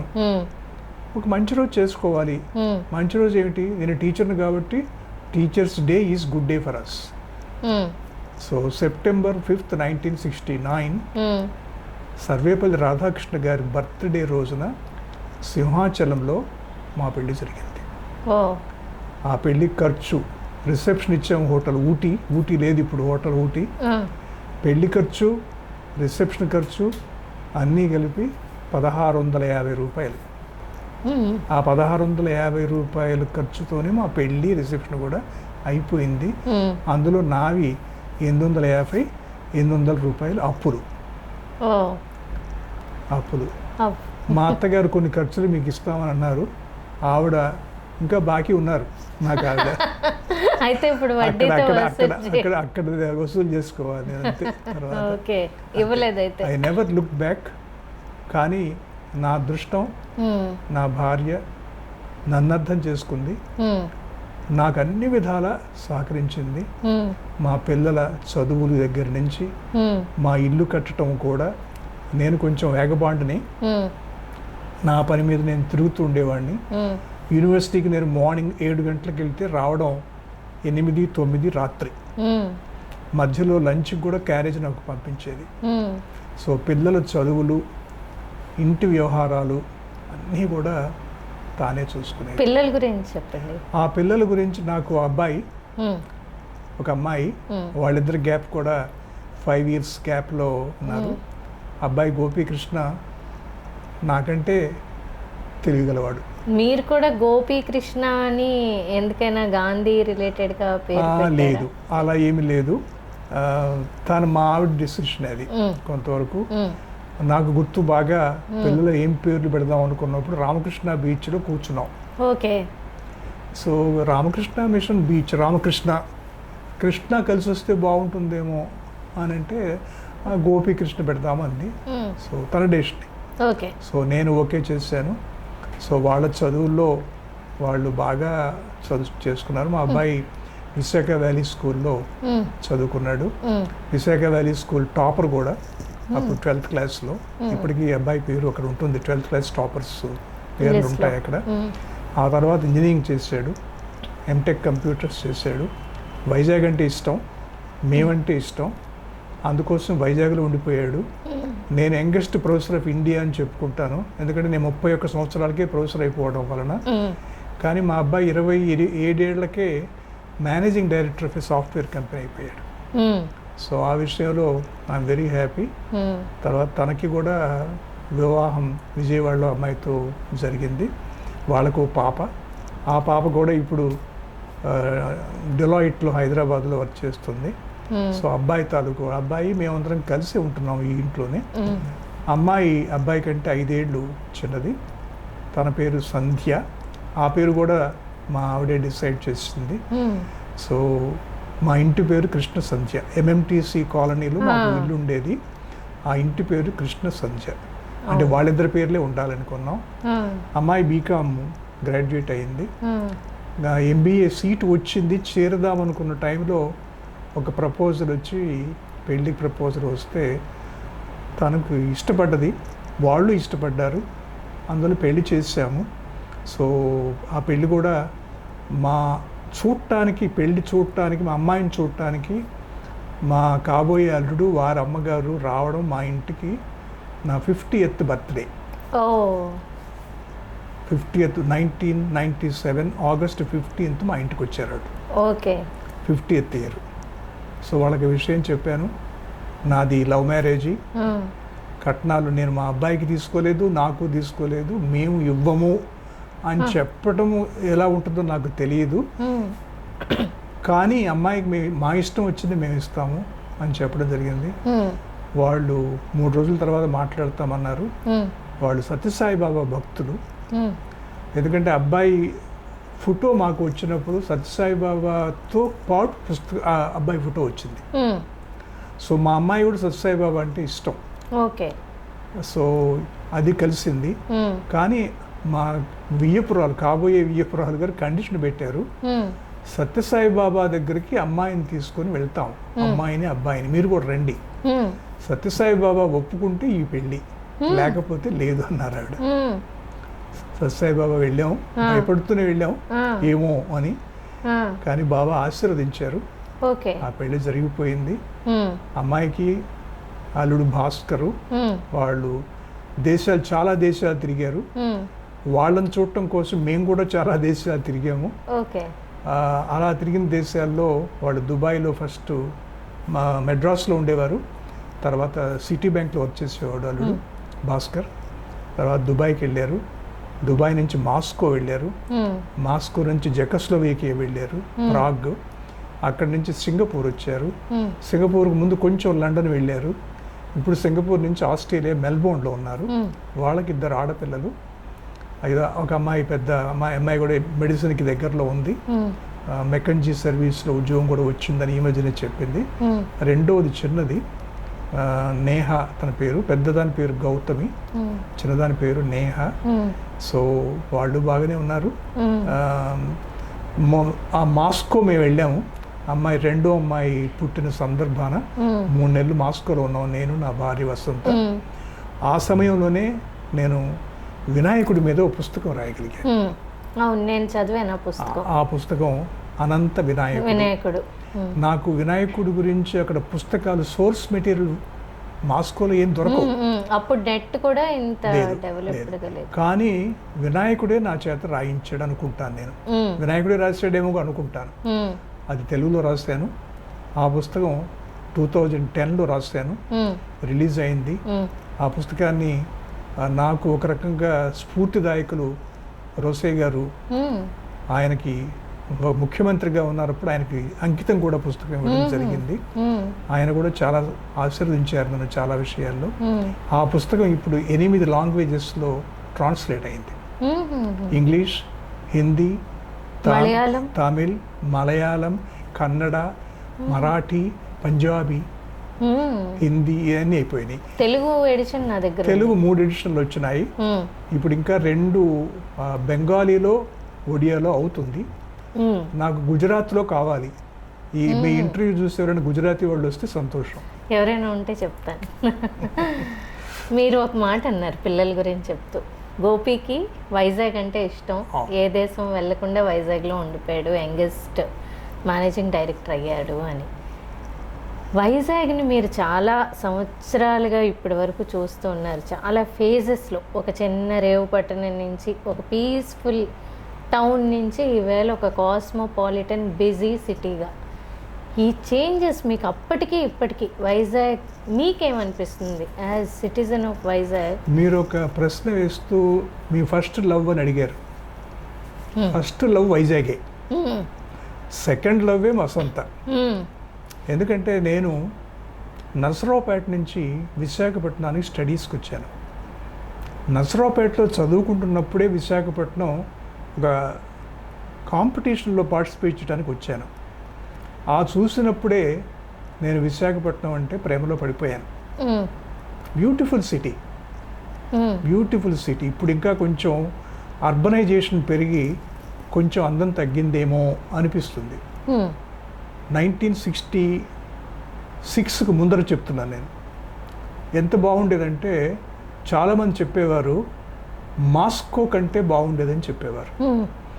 ఎందుకంటే మాస్కో ఎందుకు బాగుండేదంటే అది పెద్ద సిటీ, కానీ అక్కడ ఎప్పుడు కేరళలో లాగా ఎప్పుడు వర్షాలు వస్తాయో తెలియవంటారు. అలాగే వైజాగ్లో ఎప్పుడు వర్షాలు వస్తాయో తెలిసేది కాదు. అవును, వైజాగ్ వర్షం పడితే చాలా అందంగా అయిపోతుంది, చాలా అందంగా అయిపోతుంది. తర్వాత మనకి గెడ్డలు ఉన్నాయి. అవును, విశాఖపట్నంలో చాలా మందికి మేఘాద్రి గడ్డ.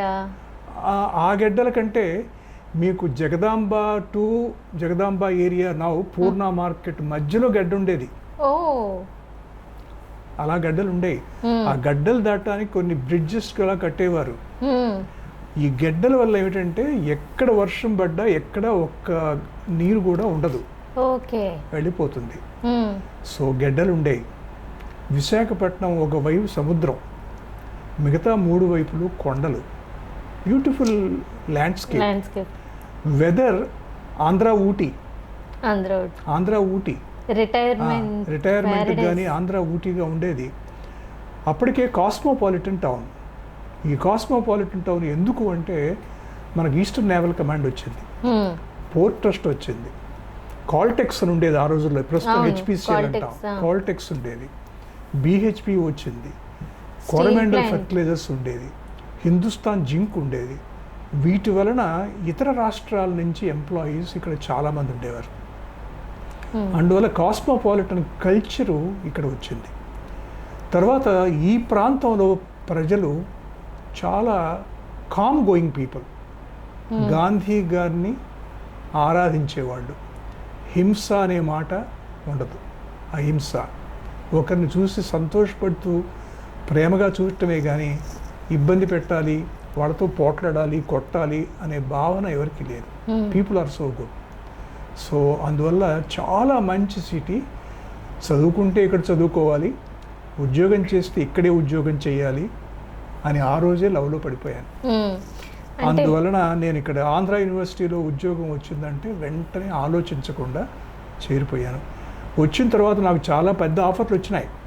ఢిల్లీలో చాలా పెద్ద ఆఫర్లు వచ్చినాయి. Equivalent to high court judge offer వచ్చింది నాకు. నేను 32లో ఉండగా మొనాపలీస్ రెస్ట్రిక్టివ్ ట్రేడ్ ప్రాక్టీసెస్ కమిషన్లో మెంబర్గా వచ్చింది నాకు ఆఫర్.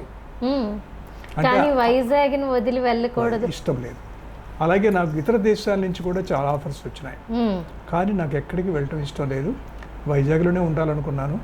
నాగార్జున యూనివర్సిటీలో వైస్ ఛాన్సలర్గా 3 సంవత్సరాల పాటు గుంటూరులో పనిచేసిన అప్పుడు ఆ కళాశాలలు గుంటూరు, కృష్ణా, ప్రకాశం జిల్లాల్లో మాది 450 కళాశాలలు ఉండేవి. అక్కడ అనుబంధం ఏర్పడ్డది.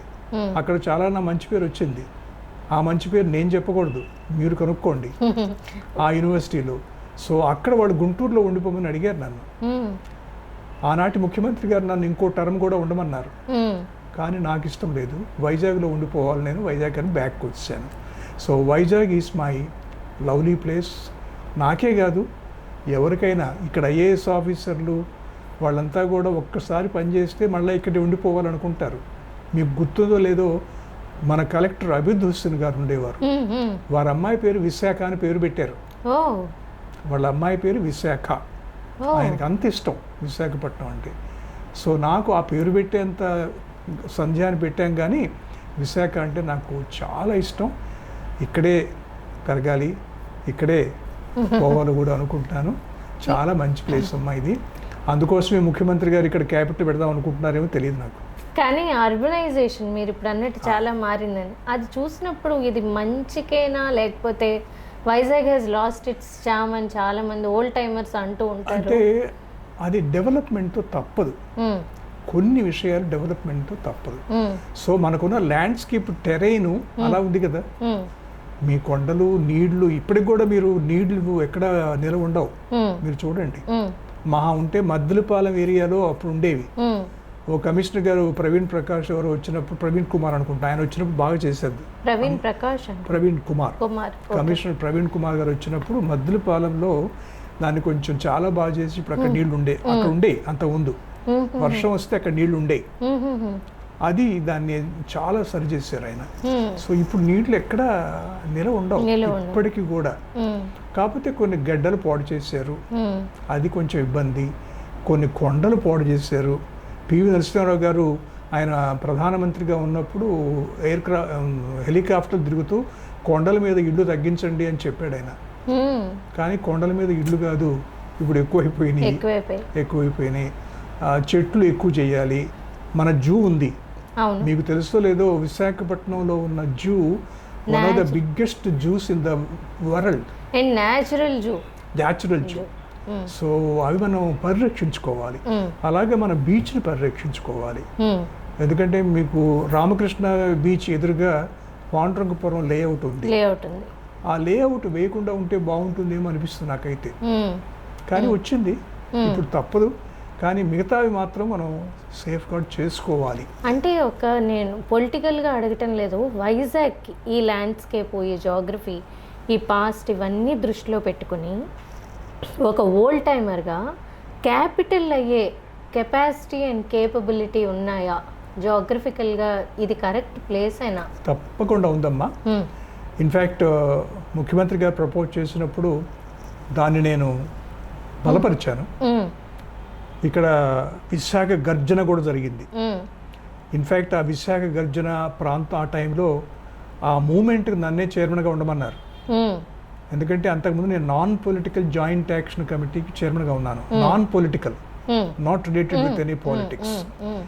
ఆంధ్రప్రదేశ్ సమైక్యంగా ఉండాలి అని కోరుకున్నప్పుడు అన్ని పార్టీలు కలిసి నన్ను చైర్మన్గా ఉన్నారు. కానీ మనం ఫెయిల్ అయిపోయాం. ఎందుకు ఫెయిల్ అయిపోయామంటే తెలంగాణలో అన్ని పార్టీలు ఒకటే ఎజెండా, తెలంగాణ కావాలి. ఆంధ్రప్రదేశ్లో పార్టీలన్నీ ఏకం అన్నారు కానీ నిజంగా ఏకంగా లేరు. జీవీఎంసీ ఎదురుగా గాంధీ స్టాచ్యూ దగ్గర షామియానా వేసి కూర్చునేవాళ్ళు మన మిత్రులు, పొలిటికల్ లీడర్స్ అంతా. నేను chairman joint political action, non political joint action కమిటీగా వెళ్తే 5 షామియానాలు ఉన్నాయి. 5 షామియానాల్లో పొలిటికల్ లీడర్స్ కూర్చున్నారు, డిఫరెంట్ లీడర్స్. అందరి ఎజెండా సమైక్య ఆంధ్ర. కానీ అందరూ ఒక షామియానాలో కూర్చోవచ్చు కదా అని అడిగాను నేను. కూర్చున్నారు, 2 రోజుల పాటు కూర్చున్నారు. 3వ రోజు మా బాసులు ఒప్పుకోవట్లేదు, ఎవరి పార్టీ వాళ్ళదే, కానీ పోరాడేది సమైక్య. అంటే జెండా ముఖ్యం, అజెండా ముఖ్యం కాదు, అందువల్ల పోయింది. కాబట్టి ఆ ఎక్స్పీరియన్స్ నేను చాలా మందికి తెలుసు కాబట్టి నన్ను క్యాపిటల్ దానికి కూడా మీరు చైర్మన్గా ఉండమంటే నేను ముసలోడిని అయిపోయాను, నాకు కుదరదు, నేను సపోర్ట్ చేస్తాను అని మా మిత్రుడు లజపత్ రాయ్ గారు ప్రస్తుతం దానికి నాన్ పొలిటికల్ జాయింట్ యాక్షన్ కమిటీకి చైర్మన్గా ఉన్నారు. తప్పకుండా ముఖ్యమంత్రి గారు, ప్రస్తుత ముఖ్యమంత్రి గారు జగన్మోహన్ రెడ్డి గారు ఒక మంచి ప్రపోజల్ తీసుకొచ్చారు. అలానే చంద్రబాబు నాయుడు గారు కూడా నాకు మంచి గౌరవించే వ్యక్తి, అడ్మినిస్ట్రేటివ్ క్యాపబిలిటీ ఉన్నవారే. కారణాలు ఏమైనా ఆయన అమరావతిని చేశారు. అమరావతిని నిజంగా అమరావతి చేసినట్టయితే బాగుండేది. అమరావతి విలేజ్ని అమరావతిగా చేస్తే బాగుండేది. కానీ కృష్ణానదికి దగ్గరగా, విజయవాడ దగ్గరగా ఉన్న విలేజెస్ని 27 విలేజెస్ని తీసుకొచ్చి ఫర్టైల్ ల్యాండ్స్ని నాశనం చేసి అది చేయటం తప్పు. కానీ ఆ ల్యాండ్స్ ప్రభావితులయ్యి ఆ ల్యాండ్ ఫార్మర్స్ అంతా ఇచ్చారు. కాబట్టి నేను వాళ్ళు తప్పకుండా వాళ్ళ వెల్ఫేర్ మాత్రం చూడాలి, వాళ్ళు నష్టపోకూడదని మాత్రం నేను కోరుకుంటాను. కానీ క్యాపిటల్ సిటీ మాత్రం అవకాశం ఉంటే విశాఖపట్నం రావాలని కోరుకుంటాను. ఎందుకు కోరుకుంటానంటే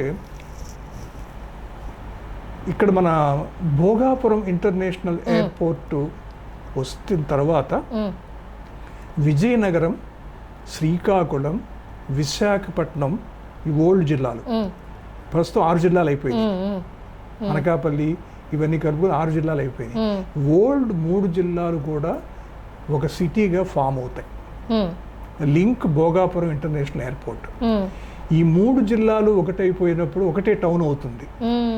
హైదరాబాదు సికింద్రాబాద్ కంటే పెద్దదవుతుంది. బహుశా అది జరగటానికి ఒక 15 ఏళ్ళు పట్టొచ్చు. Okay, but we can beat Hyderabad. Okay, Hyderabad కంటే కూడా బాగా తయారవడానికి విశాఖపట్నానికి కోస్టల్ ఏరియా ఉంది. హైదరాబాద్లో ఏమున్నాయి? కొండలు. కొండలు ఇప్పుడు ఐటీ కంపెనీలు ఉన్నాయి, కొన్ని రిజర్వాయర్స్ ఉన్నాయి, సంతోషం, నిజాం వల్ల వచ్చినాయి. ఇక్కడ మనకి చాలా న్యాచురల్ ల్యాండ్స్కేపింగ్ ఉంది, కోస్టల్ ఏరియా ఉంది, ఇండస్ట్రీస్ ఉన్నాయి, కాస్మోపాలిటన్ టౌన్ ఉంది. డబ్బులు ఎక్కువ ఖర్చు పెట్టకుండా క్యాపిటల్ డెవలప్ చేయగలం. మనకు ఆల్రెడీ మన దేశంలో చాలా చోట్ల ఉన్నాయి. హైకోర్టు ఒక చోట, ఎగ్జిక్యూటివ్ క్యాపిటల్ ఒక చోట ఉన్న ప్లేసెస్ చాలా ఉన్నాయి. ఆ లిస్ట్ నా దగ్గర ఉంది, నాకు ఆర్టికల్ కూడా రాసి ఇవ్వడం జరిగింది. మరి క్యాపిటల్ సిటీ రావాలి అంటే ఏమో అది political decision. It takes time. It all depends upon the mood of the entire population of the state of Andhra Pradesh. Vizag అనట్లేదు నేను, స్టేట్ ఆఫ్ ఆంధ్రప్రదేశ్ వాళ్ళు అందరూ ప్రజలు కోరుకుంటే రావచ్చు, రావాలని మాత్రం నేను కోరుకుంటున్నాను. క్యాపిటల్ని పక్కన పెడితే గాంధీ గారి గురించి మాట్లాడదాము. ఎందుకంటే మీరు సెంటర్ ఫర్ గాంధీయన్ స్టడీస్కి అధ్యక్షులుగా ఉన్నారు. అలాగే మీ పేరులో కూడా ఆయన పేరు ఉంది, ఆయన పేరు మీ పేరులో ఉంది.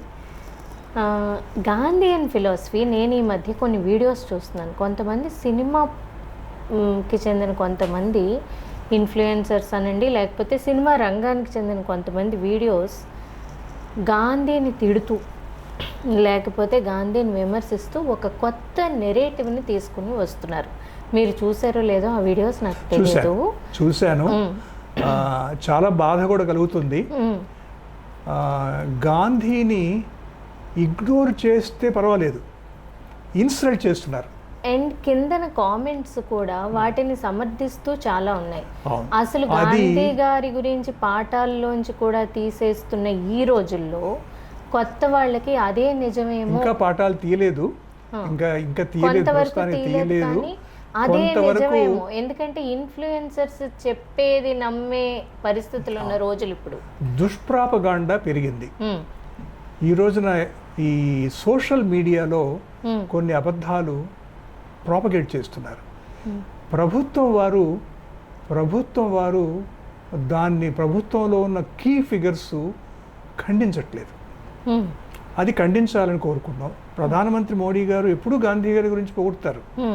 ఎవరైనా డిగ్నిటరీస్ ఫారిన్ కంట్రీస్ నుంచి వచ్చినప్పుడు గాంధీ గారి ఆశ్రమానికి కూడా తీసుకెళ్ళి గాంధీ గారి బొమ్మలు, 3 కోతులు అవన్నీ ఇస్తున్నారు. ఆయన అదే రాష్ట్రానికి చెందిన వ్యక్తి. కాకపోతే ఆ పార్టీలో ఉన్న ఒకరిద్దరు కొంతమంది గాంధీ గారి గురించి దుష్ప్రాపగండా చేస్తే దాన్ని ఖండించటం లేదు. అది మోడీ గారు ఖండించాలనేది నేనైతే గాంధీ సెంటర్ అధ్యక్షుడిగా కోరుకుంటున్నాను. ఆ దుష్ప్రాపగాండా గురించి మేము కూడా కొంతవరకు మా ప్రయత్నం మేము చేస్తున్నాం. మాకు గాంధీ సెంటర్ ద్వారానే కాకుండా ఆన్లైన్ ప్రోగ్రామ్స్ కూడా మేము చేస్తూ ఉంటాం. మనకి గాంధీ కింగ్ ఫౌండేషన్ అని హైదరాబాద్లో ఉన్నది. వాళ్ళు ప్రసాద్ గారని చాలా మంచి కార్యక్రమాలు చేస్తున్నారు. అలాగే గాంధీ గారని ఆయన పోలీస్ ఆఫీసరు, ఆయన కూడా గాంధీ స్మారక నిధి అధ్యక్షులుగా ఉన్నారు.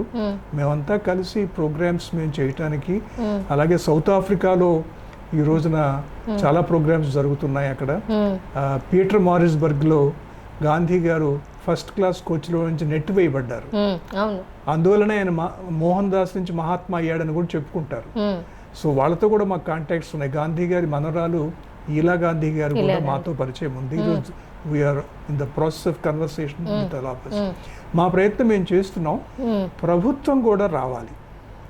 నా ఉద్దేశం ప్రకారం రేపు ఎవరు ముఖ్యమంత్రి అయినా కూడా ఆంధ్రప్రదేశ్లో కనీసం దేశం సంగతి తర్వాత మన ఆంధ్రప్రదేశ్లో మనం ప్రయత్నం చేయటానికి మొదలు పెట్టాలి.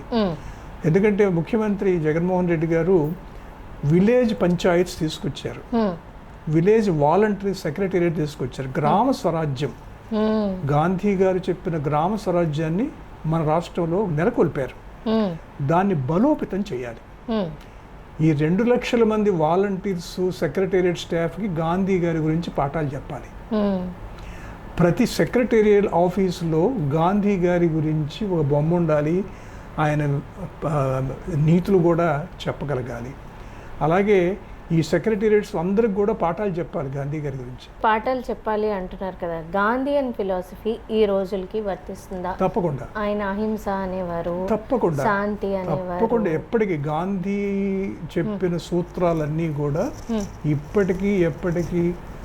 ఎప్పటికీ ప్రపంచం అంతా, ఇక్కడ మన దేశం వైజాగ్, ఆంధ్రప్రదేశ్, ఇండియా కాదు, ప్రపంచం మొత్తానికి వస్తాయి. కొన్ని విషయాలు టెక్నాలజీ, ఆయన టెక్నాలజీ ఎగనిస్ట్ కాదు, టెక్నాలజీ గాంధీకి ఎగనిస్ట్ అని చెప్తారు. గాంధీ గారు ఈరోజు మొబైల్ ఫోన్ మాట్లాడతాడు, ఈజ్ ఫర్ టెక్నాలజీ. సో ప్రస్తుత పరిస్థితులకి గాంధీయన్ ప్రిన్సిపల్స్ని కొంతవరకు సరిదిద్దుకుంటూ అప్గ్రేడ్ చేసుకుంటూ వెళ్తాం అంతే. అంతేగాని గాంధీ గారు ఇర్రెలవెంట్ అనే మాట తప్పు. మీరు ఆంధ్ర యూనివర్సిటీ నుంచి మళ్ళీ నేను నాగార్జున యూనివర్సిటీకి వెళ్తున్నాను. గుంటూరు నాగార్జున యూనివర్సిటీకి వెళ్ళినప్పుడు అక్కడున్న మీ టెన్యూర్లో చాలా గుర్తుండిపోయే ఒక అనుభవం. చాలా విషయాలు ఉన్నాయి, అన్నీ చెప్పడానికి సమయం లేదు. నన్ను అడిగితే అక్కడ మీరు అక్కడికి వెళ్ళి ఇప్పుడు అడగండి. నేను 2005-08లో వైస్ ఛాన్సలర్ని. అంటే నా వైస్ ఛాన్సలర్షిప్ అయిపోయి కూడా 15 ఏళ్ళు దాటిపోయింది. కానీ ఇప్పటికి వెళ్ళండి, అక్కడ బాలమోహన్ దాస్ గారి కంటే ముందు, బాలమోహన్ దాస్ తర్వాత అనే డిస్కషన్స్ ఉంటాయి. అదృష్టం ఏమిటంటే ఆ రోజు ముఖ్యమంత్రి గారు మాకు పోస్ట్ ఫిలప్ చేసే అవకాశం ఇవ్వడం వలన నేను ఒక 70 మందిని టీచర్స్గా అపాయింట్ చేసే అవకాశం నాకు కలిగింది నా ఆధ్వర్యంలో. సో ఈ రోజున వాళ్ళంతా సీనియర్ ప్రొఫెసర్లు. అక్కడ ప్రజెంట్గా ఉన్న వైస్ ఛాన్సలర్ గారు కూడా నాకు మంచి మిత్రుడే, నాతో పాటు కలిసి పనిచేసిన వారే. సో అక్కడ నేను ఇన్ఫ్రాస్ట్రక్చర్ డెవలప్ చేయగలిగాను. ఈ రోజున ఆచార్య నాగార్జున యూనివర్సిటీలో ఉన్న ఇన్ఫ్రాస్ట్రక్చర్ బిల్డింగ్స్ మీరు ఎప్పుడైనా చూడండి. అది బెంగళూరు విధాన్ సౌధ, మైసూర్ ప్యాలెస్ మోడల్లో ఉంటాయి. అక్కడ నేను నూజివీడు, నాగార్జున యూనివర్సిటీ క్యాంపస్, ఒంగోలు క్యాంపస్లో మొత్తం 24 బిల్డింగ్లు కట్టించాను. ఆ 24 బిల్డింగ్లో CPWD చేత కట్టించాం, మేం కట్టలేదు. సో బ్యూటిఫుల్ బిల్డింగ్స్ వచ్చినాయి. సో బిల్డింగ్స్ అనేవి చాలా ఇంపార్టెంట్. తర్వాత నేను చిన్నప్పుడు ఆటలు మీకు చెప్పాను కదా, కర్రా బెళ్ళ అటువంటివి ఆడాను. కాదు, స్పోర్ట్స్ డెవలప్మెంట్ చేయాలని భారతదేశంలో ఏ యూనివర్సిటీలో లేని స్పోర్ట్స్ హాస్టల్ అక్కడ ఉంది. అది నేనే కారణం. అది ముఖ్యమంత్రి గారు, ఆనాటి ముఖ్యమంత్రి గారు ఫౌండేషన్ స్టోన్ వేశారు. దాన్ని ఇనాగ్రేట్ చేసింది ముఖ్యమంత్రి అయిన Rosaiah garu. So beautiful sports hostel is there. Any time 1000 sports people can stay there. ఎక్కడైనా యూనివర్సిటీలో స్పోర్ట్స్ ఆడాలంటే సెలవుల్లో ఆడతారు, హాస్టల్స్ ఖాళీగా ఉండవని. మా యూనివర్సిటీలో ఆ ప్రాబ్లం లేదు. ఎప్పుడైనా 365 days ఆడొచ్చు. మా యూనివర్సిటీకి అటాచ్ అయిన కాలేజెస్లో కూడా స్పోర్ట్స్ వన్ డెవలప్ చేయటం కోసం ట్రైనింగ్ ప్రోగ్రామ్స్ కూడా చేస్తారు. ఈ రోజున ఆచార్య నాగార్జున యూనివర్సిటీలో భారతదేశంలోనే ది బెస్ట్ స్పోర్ట్స్ ఫెసిలిటీ ఉన్న యూనివర్సిటీ అని క్రెడిట్ వచ్చింది. అక్కడ సూక్తులు ఉంటాయి, రోడ్లు ఉన్నాయి, బిల్డింగ్లు వచ్చినాయి, స్టాఫ్ ఉన్నారు. ఇప్పటికి వెళ్ళినా నాకు చాలా సంతోషం, నన్ను చాలా మర్యాదగా చూస్తారు. తీపి గుర్తులు చాలా ఉన్నాయి. మీకు చాలామంది వ్యక్తులతో చాలా వ్యక్తిగతంగా చాలా పరిచయాలు ఉండుంటాయి, ముఖ్యమంత్రులతో కానీ లేకపోతే ఇంకా పెద్ద పెద్ద పొజిషన్స్లో ఉన్న వ్యక్తులతో. ఆఖరికి వావిలాల గోపాలకృష్ణ గారు, ఫ్రీడమ్ ఫైటర్. ఈ ఇంతమందిని కలిసినప్పుడు మీకు బాగా స్ఫూర్తినిచ్చిన వ్యక్తి ఎవరు? ఒకటి డాక్టర్ కొణిజేటి రోసయ్య గారు, 2 డాక్టర్ వైఎస్ రాజశేఖర రెడ్డి గారు, 3 మండలి బుద్ధప్రసాద్ గారు. ఈ రాజకీయం నుంచి వచ్చిన వాళ్ళు ఈ ముగ్గురిని చెప్తాను. ఎందుకని? ఎందుకంటే ప్రాక్టికల్ మ్యాన్ రోసయ్య గారు. ఆయన దాచుకోరు ఇది. మనకి ఆయనతో మాట్లాడితే చాలా పాఠాలు వస్తాయి, చాలా నేర్చుకోవచ్చు, ఎన్నో విషయాలు నేర్చుకోవచ్చు. అలా నేర్చుకున్నాను నేను. ఆయన ఒకసారి నన్ను అడిగారు, నాగార్జున యూనివర్సిటీలో చాలా మంచి పేరు వచ్చింది నీకు, ఏమిటి కారణం అన్నారు ఆయన. ఏమీ కారణం లేదండి, మిమ్మల్ని ఫాలో అయిపోతాను, మీ ప్రిన్సిపల్స్ని నేను అక్కడ ప్రాక్టీస్ చేస్తున్నానన్నాను. చాలా సంతోషించారు. ఫైనాన్షియల్ మేనేజ్మెంట్లో ఆయన దిట్ట. ఆంధ్రప్రదేశ్కి 15 బడ్జెట్లు ఆయన ఇచ్చారు ఫైనాన్స్ మినిస్టర్గా. రాజశేఖర రెడ్డి గారిని కూడా ఆయన అదుపులో ఉంచి ఖర్చు చేయించేవారు, ముఖ్యమంత్రిగా ఉన్నా సరే. అలాగే he was the best cabinet minister in any chief ministers cabinet. Best finance minister. So ఆయనకి మన్మోహన్ సింగ్ గారు కూడా కితాబ్ ఇచ్చారు. ఆయన ఒక మాట చెప్పారు, గల్లాపెట్టలో డబ్బులుంటే ఖర్చు పెడతాము, లేకపోతే లేదు. అప్పు తీసుకొచ్చి ఖర్చు పెట్టకూడదు. ప్రిన్సిపల్. ఇల్లు అంతే. మన ఇల్లు మేనేజ్మెంట్లో కూడా అప్పులు లేకుండా మన ఫ్యామిలీని గడపాలి. అప్పులు చేసిన రోజున నువ్వు చాలా తప్పులు చేస్తున్నట్టు. ఎవరో మిత్రులు చెప్పారు కొంతమంది, ఫెసిలిటీ ఉంది కదా మనకి, వేస్ అండ్ మీన్స్ ఫెసిలిటీ ఉంది, సెంట్రల్ గవర్నమెంట్ నుంచి లోన్ తెచ్చుకోవచ్చు, అందుకని తెచ్చుకున్నామని ఎవరో మిత్రులు అంటే, ఆయన ఒక జోక్గా కూడా చెప్పారు, అసెంబ్లీలో చెప్పారు అన్నమాట. ఫెసిలిటీ ఉంది కదా అని చచ్చిపోతామా? శ్మశానం ఉంది ఊళ్ళో, శ్మశానం ఉంది కాబట్టి చచ్చిపోతాం మనం, అవసరమైనప్పుడే వాడుకుంటాం కదా దాన్ని, చచ్చిపోయిన తర్వాతనే వెళ్తాం. ఫెసిలిటీ ఉంది కదా అని అప్పు కూడా చేయకూడదు అంటారు. అంటే ఎంత మంచి ప్రిన్సిపల్స్. అది ఇంటికి పనికి వస్తుంది, ఒక వ్యాపారానికి పనికి వస్తుంది, ఒక ఇండస్ట్రీకి పనికి వస్తుంది, ఒక గవర్నమెంట్కి పనికి వస్తుంది. అటువంటివి నేను చాలా నేర్చుకున్నాను. నేను ఎప్పుడు అప్పులు చేయలేదు, ఇంతవరకు నా లైఫ్లో అప్పులు చేయలేదు. మా అబ్బాయి చేయలేదు, మా అమ్మాయి చేయలేదు, మా ఆవిడ చేయలేదు. సో అవన్నీ నేర్చుకున్నట్లుగా రాజశేఖర రెడ్డి గారు ప్రాక్టికల్ మ్యాన్. ఈయన ప్రాక్టికల్ మ్యాన్ అయితే ఆయన ఆదర్శవాది.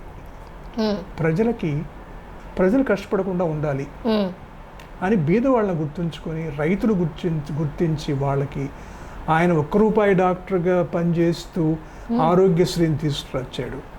విద్యార్థులు చదువు డబ్బులు లేక ఇబ్బంది పడుతున్నారని వాళ్ళకి ఫీజు రీయింబర్స్మెంట్ తీసుకొచ్చారు. ఇటువంటి మంచి కార్యక్రమాల ఆలోచన వచ్చింది రాజశేఖర రెడ్డి గారికి.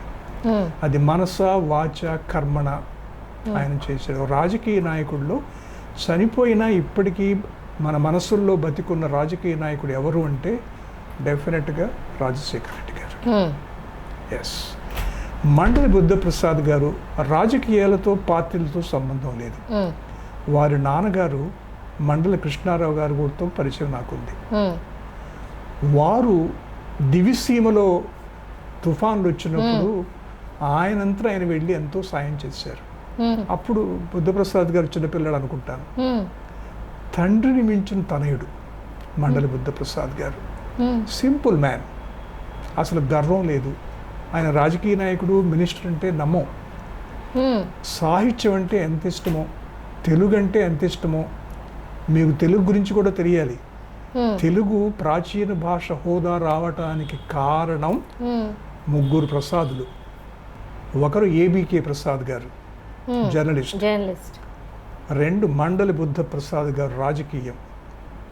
3 ఇటువంటి వాడికి ముందుండే యార్లగడ్డ లక్ష్మీ ప్రసాద్ గారు. ఈ ముగ్గురు ప్రసాదులు కలిపి రాజశేఖర రెడ్డి గారికి ఉన్న పవర్ని వాడుకొని సోనియా గాంధీ గారి చేత మన్మోహన్ సింగ్ గారు ఒప్పించి మనకి తెలుగుకు ప్రాచీన భాష హోదా తీసుకొచ్చారు. ప్రపంచ తెలుగు మహాసభలు జరిపారు మండలి బుద్ధప్రసాద్ గారు. ఆయన మినిస్టర్గా ఉండి. మినిస్టర్గా ఉన్నవారు ఎలా ఉంటారు? ఆయన ఒక వెల్కమ్ చేస్తూ మెయిన్ గేట్తో నిల్చొని అందరినీ, కవుల్ని, పండితుల్ని లోపల తీసుకెళ్ళి చూశాడు. అంత సింపుల్గా ఉంటారు. సో అందుకంటే ఆయన నాకు ఇష్టం. ఈ ముగ్గురు వ్యక్తులు నాకు చాలా ఇష్టమైన, చాలా స్ఫూర్తి కూడా. ఇవన్నీ తర్వాత రిటైర్ అయిపోయారు మీరు. ఈ రిటైర్ అయిపోయిన తర్వాత కూడా మీరు చాలామంది రిటైర్ అయిపోయిన తర్వాత పట్టించుకోరు బయట. కానీ మిమ్మల్ని యూనివర్సిటీలో కానీ బయట నార్మల్ సొసైటీలో కానీ అదే ఎప్పుడైతే మీరు పొజిషన్లో ఉన్నప్పుడు ఏ రెస్పెక్ట్ అయితే ఇస్తారో అదే రెస్పెక్ట్ ఇప్పటికే ఇస్తారు బాల్మోహన్ దాస్ గారు అంటే. మీరు ఆ రెస్పెక్ట్ అయితే గెయిన్ చేశారు. ఇప్పుడు ఈ రిటైర్మెంట్ ఫేజ్లో మీ ప్లాన్స్ ఏంటి? మీరు ఏం చేస్తున్నారు? నేను రిటైర్ అయిపోయి 15 ఏళ్ళు దాటిపోయింది. కానీ ఎవరు అలా అనుకోరు. ఎవరు అనుకోవట్లేదు, నేను అనుకోవట్లేదు, నా భార్య వసంత కూడా అనుకోవట్లేదు. ఎందుకంటే నేను రిటైర్ అయ్యాను కానీ టైర్ అవ్వలేదు. మనం టైర్ అవ్వకుండా రిటైర్మెంట్లో కూడా యాక్టివ్గా ఉండి నలుగురితో మాట్లాడుతూ మనకు తెలిసిన విషయాలు షేర్ చేసుకుంటూ సాహిత్య కార్యక్రమాలు, సాంస్కృతిక కార్యక్రమాలు, ఆ తరువాత మనకు తెలిసిన విషయాలన్నిటిలో సహాయం చేస్తూ మనం యాక్టివ్గా ఉంటే మన ఆరోగ్యం కూడా బాగుంటుందని నా నమ్మకం. ఇది మీరు రిటైర్ అయిన వాళ్ళకి ఇచ్చే సలహా అనుకోవచ్చు, ఎవరికైనా అనుకోవచ్చు. అది చేయలేకపోతే వారి దురదృష్టం. సమాజం మనల్ని, మనకేదో తెలుసు నేర్చుకుందాం అనుకున్నప్పుడు మనకు తెలిసింది ఇవ్వాలి. అందుకోసమే నేను సాహిత్య కార్యక్రమాల్లో ఉంటాను, సాంస్కృతిక కార్యక్రమాల్లో ఉంటాను, ఎడ్యుకేషన్ కార్యక్రమాల్లో కూడా ఉన్నాను. చాలా ఇన్స్టిట్యూషన్స్లో నేను రిటైర్మెంట్ అయిన తర్వాత కూడా యాక్టివ్గా ఉన్నాను. బులై కాలేజీ గవర్నింగ్ బాడీలో ఉన్నాను నేను. నిన్న మొన్నటి దాకా గీతం యూనివర్సిటీలో బోర్డు మెంబర్గా ఉన్నాను. ఇంకా కేఎల్ యూనివర్సిటీలో మెంబర్గా ఉన్నాను నేను. గాయత్రి కళాశాలలో కూడా మెంబర్గా ఉన్నాను. అలాగే సీనియర్ సిటిజన్స్ అసోసియేషన్ ఉన్నాయి, స్నేహ Sandhya, age care foundation. So వాటిలో కూడా నేను యాక్టివ్గా ఉన్నాను. ఇన్ఫ్యాక్ట్ ఏజ్ కేర్ ఫౌండేషన్లో పలియాటివ్ కేర్ కోసం ఒక పెద్ద హాస్పిటల్ కడుతున్నాం మేము. 20 కోట్ల ప్రాజెక్టు. డాక్టర్ ఎన్ఎస్ రాజు గారు మేనేజింగ్ డైరెక్టర్. దానికి chairman Shravan shipping services Sambasivarao గారు, కుమార్ రాజా మిత్రులు నరేష్ కుమారు, మేము అంతా కలిసి ఆ ప్రాజెక్టు కోసం, బహుశా ఆ ప్రాజెక్ట్ ఏమిటంటే ఆంధ్రప్రదేశ్లో లాభాపేక్ష లేకుండా, డబ్బులు అప్పు చేయకుండా డొనేషన్స్ మీద కట్టే hospital Sneha Sandhya age care foundation hospital at Gambhiram. 20 కోట్ల రూపాయలు దాని ఎస్టిమేషను. బిల్డింగ్స్ ఇప్పుడు దాదాపు అయిపోవచ్చినాయి. ఆగస్టులో మేము దాన్ని స్టార్ట్ చేస్తాము. దానికి మాకు సిఎస్ఆర్ ఫండ్స్లో చాలామంది సహాయం చేశారు, చేస్తున్నారు కూడా. ఆ project one of the best projects in India. అక్కడ పర్యాటిక్ dignity of death, dignity of life కాదు, డిగ్నిటీ ఆఫ్ డెత్ కూడా ఉండాలని మేము కోరుకుంటాం. సో దానికి మేము ప్రాజెక్ట్ చేస్తున్నాం. సో అలాగే నేను నిన్న దాకా కూడా అనేక ఇండివిడ్యువల్గా మీ ప్లాన్ యూనివర్సిటీస్లో కూడా చాలా యూనివర్సిటీస్కి వెళ్ళాను. నాక్ అక్రిడిటేషన్కి దాదాపు ఒక 100 కళాశాలలు, యూనివర్సిటీస్ దేశంలో తిరిగాను నేను చైర్మన్గా. So quality accreditation of higher education ఇన్స్టిట్యూషన్స్లో నా పాత్ర ఉంది. అలాగే యూపీఎస్సీలో కూడా అదృష్టమేమో తెలియదు, నన్ను వాళ్ళు పర్సనాలిటీ బోర్డ్స్, ఇంటర్వ్యూ బోర్డ్స్లో మెంబర్గా 3 సంవత్సరాల పాటు ఇన్వైట్ చేశారు.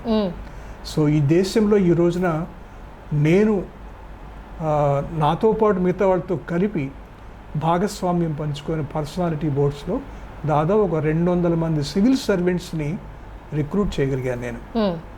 సో వాళ్ళంతా ఇప్పుడే నన్ను చూసినప్పుడు మా మాస్టారు మమ్మల్ని రిక్రూట్ చేశారంటారు. సో ఆ క్రెడిట్ కూడా నాకు దక్కింది. సో అటువంటి పనులు చాలా చేస్తాను. ఇంకా మీ ప్లాన్స్ ఏమీ లేవు, ఇప్పుడున్నవి నేను కొనసాగించాలని, నాకు తెలిసిన విషయాలు కొన్ని రాయాలని. ఆ రాయటంలో ఇప్పుడు తెలుగు రాయమని అందరూ అంటున్నారు, అందులో తెలుగులో రాస్తున్నాను. డిజిటల్గా డాక్యుమెంట్ చేయాలని లేదు, డిజిటల్గా డాక్యుమెంట్ చేయాలంటే మీ ఇంటర్వ్యూ తీసుకొచ్చి నాకు ఇస్తే వస్తుందేమో తెలియదు. ఇప్పుడు చేస్తున్న పనులు కంటిన్యూ చేయాలని. అదృష్టం ఏంటంటే నన్ను వెంకయ్య నాయుడు గారు నాకు బాగా తెలుసు, ఎంపీ మన అంతకుముందు ఎంపీ గారు హరిబాబు గారు కూడా నాకు మంచి మిత్రులే. సో వారు కోరినట్లుగా నేను విశాఖ సిటీకి స్వచ్ఛ భారత్ బ్రాండ్ అంబాసిడర్ని ప్రస్తుతం. ఉట్టి బ్రాండ్ అంబాసిడర్ కాదు, మీరు వాళ్ళకి కోఆర్డినేటర్గా ఉండాలన్నారు. మీ ఎవరికి తెలియదు చాలామందికి, భారతదేశంలో ఒక్క సిటీకి స్వచ్ఛ భారత్ బ్రాండ్ అంబాసిడర్స్ ఎక్కువ మంది ఉన్న సిటీ విశాఖపట్నం. 20 మంది బ్రాండ్ అంబాసిడర్స్ ఉన్నాం, 20 మంది. దాంట్లో గొల్లపూడి మారుతిరావు గారు ఉండేవారు, నిన్న రిటైర్ అయిన జస్టిస్ సోమయాజులు గారు లాయర్గా ఉండేవారు. తర్వాత చాలామంది ఉన్నారు, కారణం మల్లేశ్వర గారు ఉన్నారు,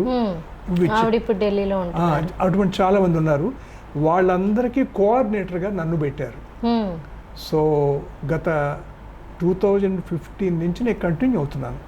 still I'm in the process of assisting GVMC commissioner గారు, మేయర్ గారు వాళ్ళతో కలిసి పనిచేసి విశాఖలో శుభ్రత కోసం మేము శుభ్రంగా ఉంటున్నాం. సత్తెనపల్లిలో మొదలైన ప్రయాణం విశాఖపట్నంలో కొనసాగుతూ ఇవాళ స్వచ్ఛ భారత్ అంబాసిడర్గా, ఒక గాంధీ సెంటర్ అధ్యక్షులుగా, ఒక ప్రొఫెసర్గా, వైస్ ఛాన్సలర్గా ఎంతో మందితో మీకున్న అనుభవాల్ని మీనా టాక్స్తో పంచుకున్నందుకు ధన్యవాదాలు. నీకు ధన్యవాదాలు చెప్పాలి పద్మ. మా అమ్మాయిలు అంటే కాబట్టి పద్మ మీనాక్షి పూర్తి పేరు చెప్పను, పద్మ అని అంటాను. ఎప్పటి విషయాలు నెమరు వేసుకొని అవన్నీ మీతో పంచుకోవటం చాలా సంతోషంగా ఉంది. అవన్నీ చెప్తున్నప్పుడు ఇవన్నీ చేశానంటే నాకు నా మీద గౌరవం కూడా కలుగుతుంది. ఇలాగే కొనసాగాలని నేను కోరుకుంటూ మీకు కూడా ధన్యవాదాలు చెప్తాను.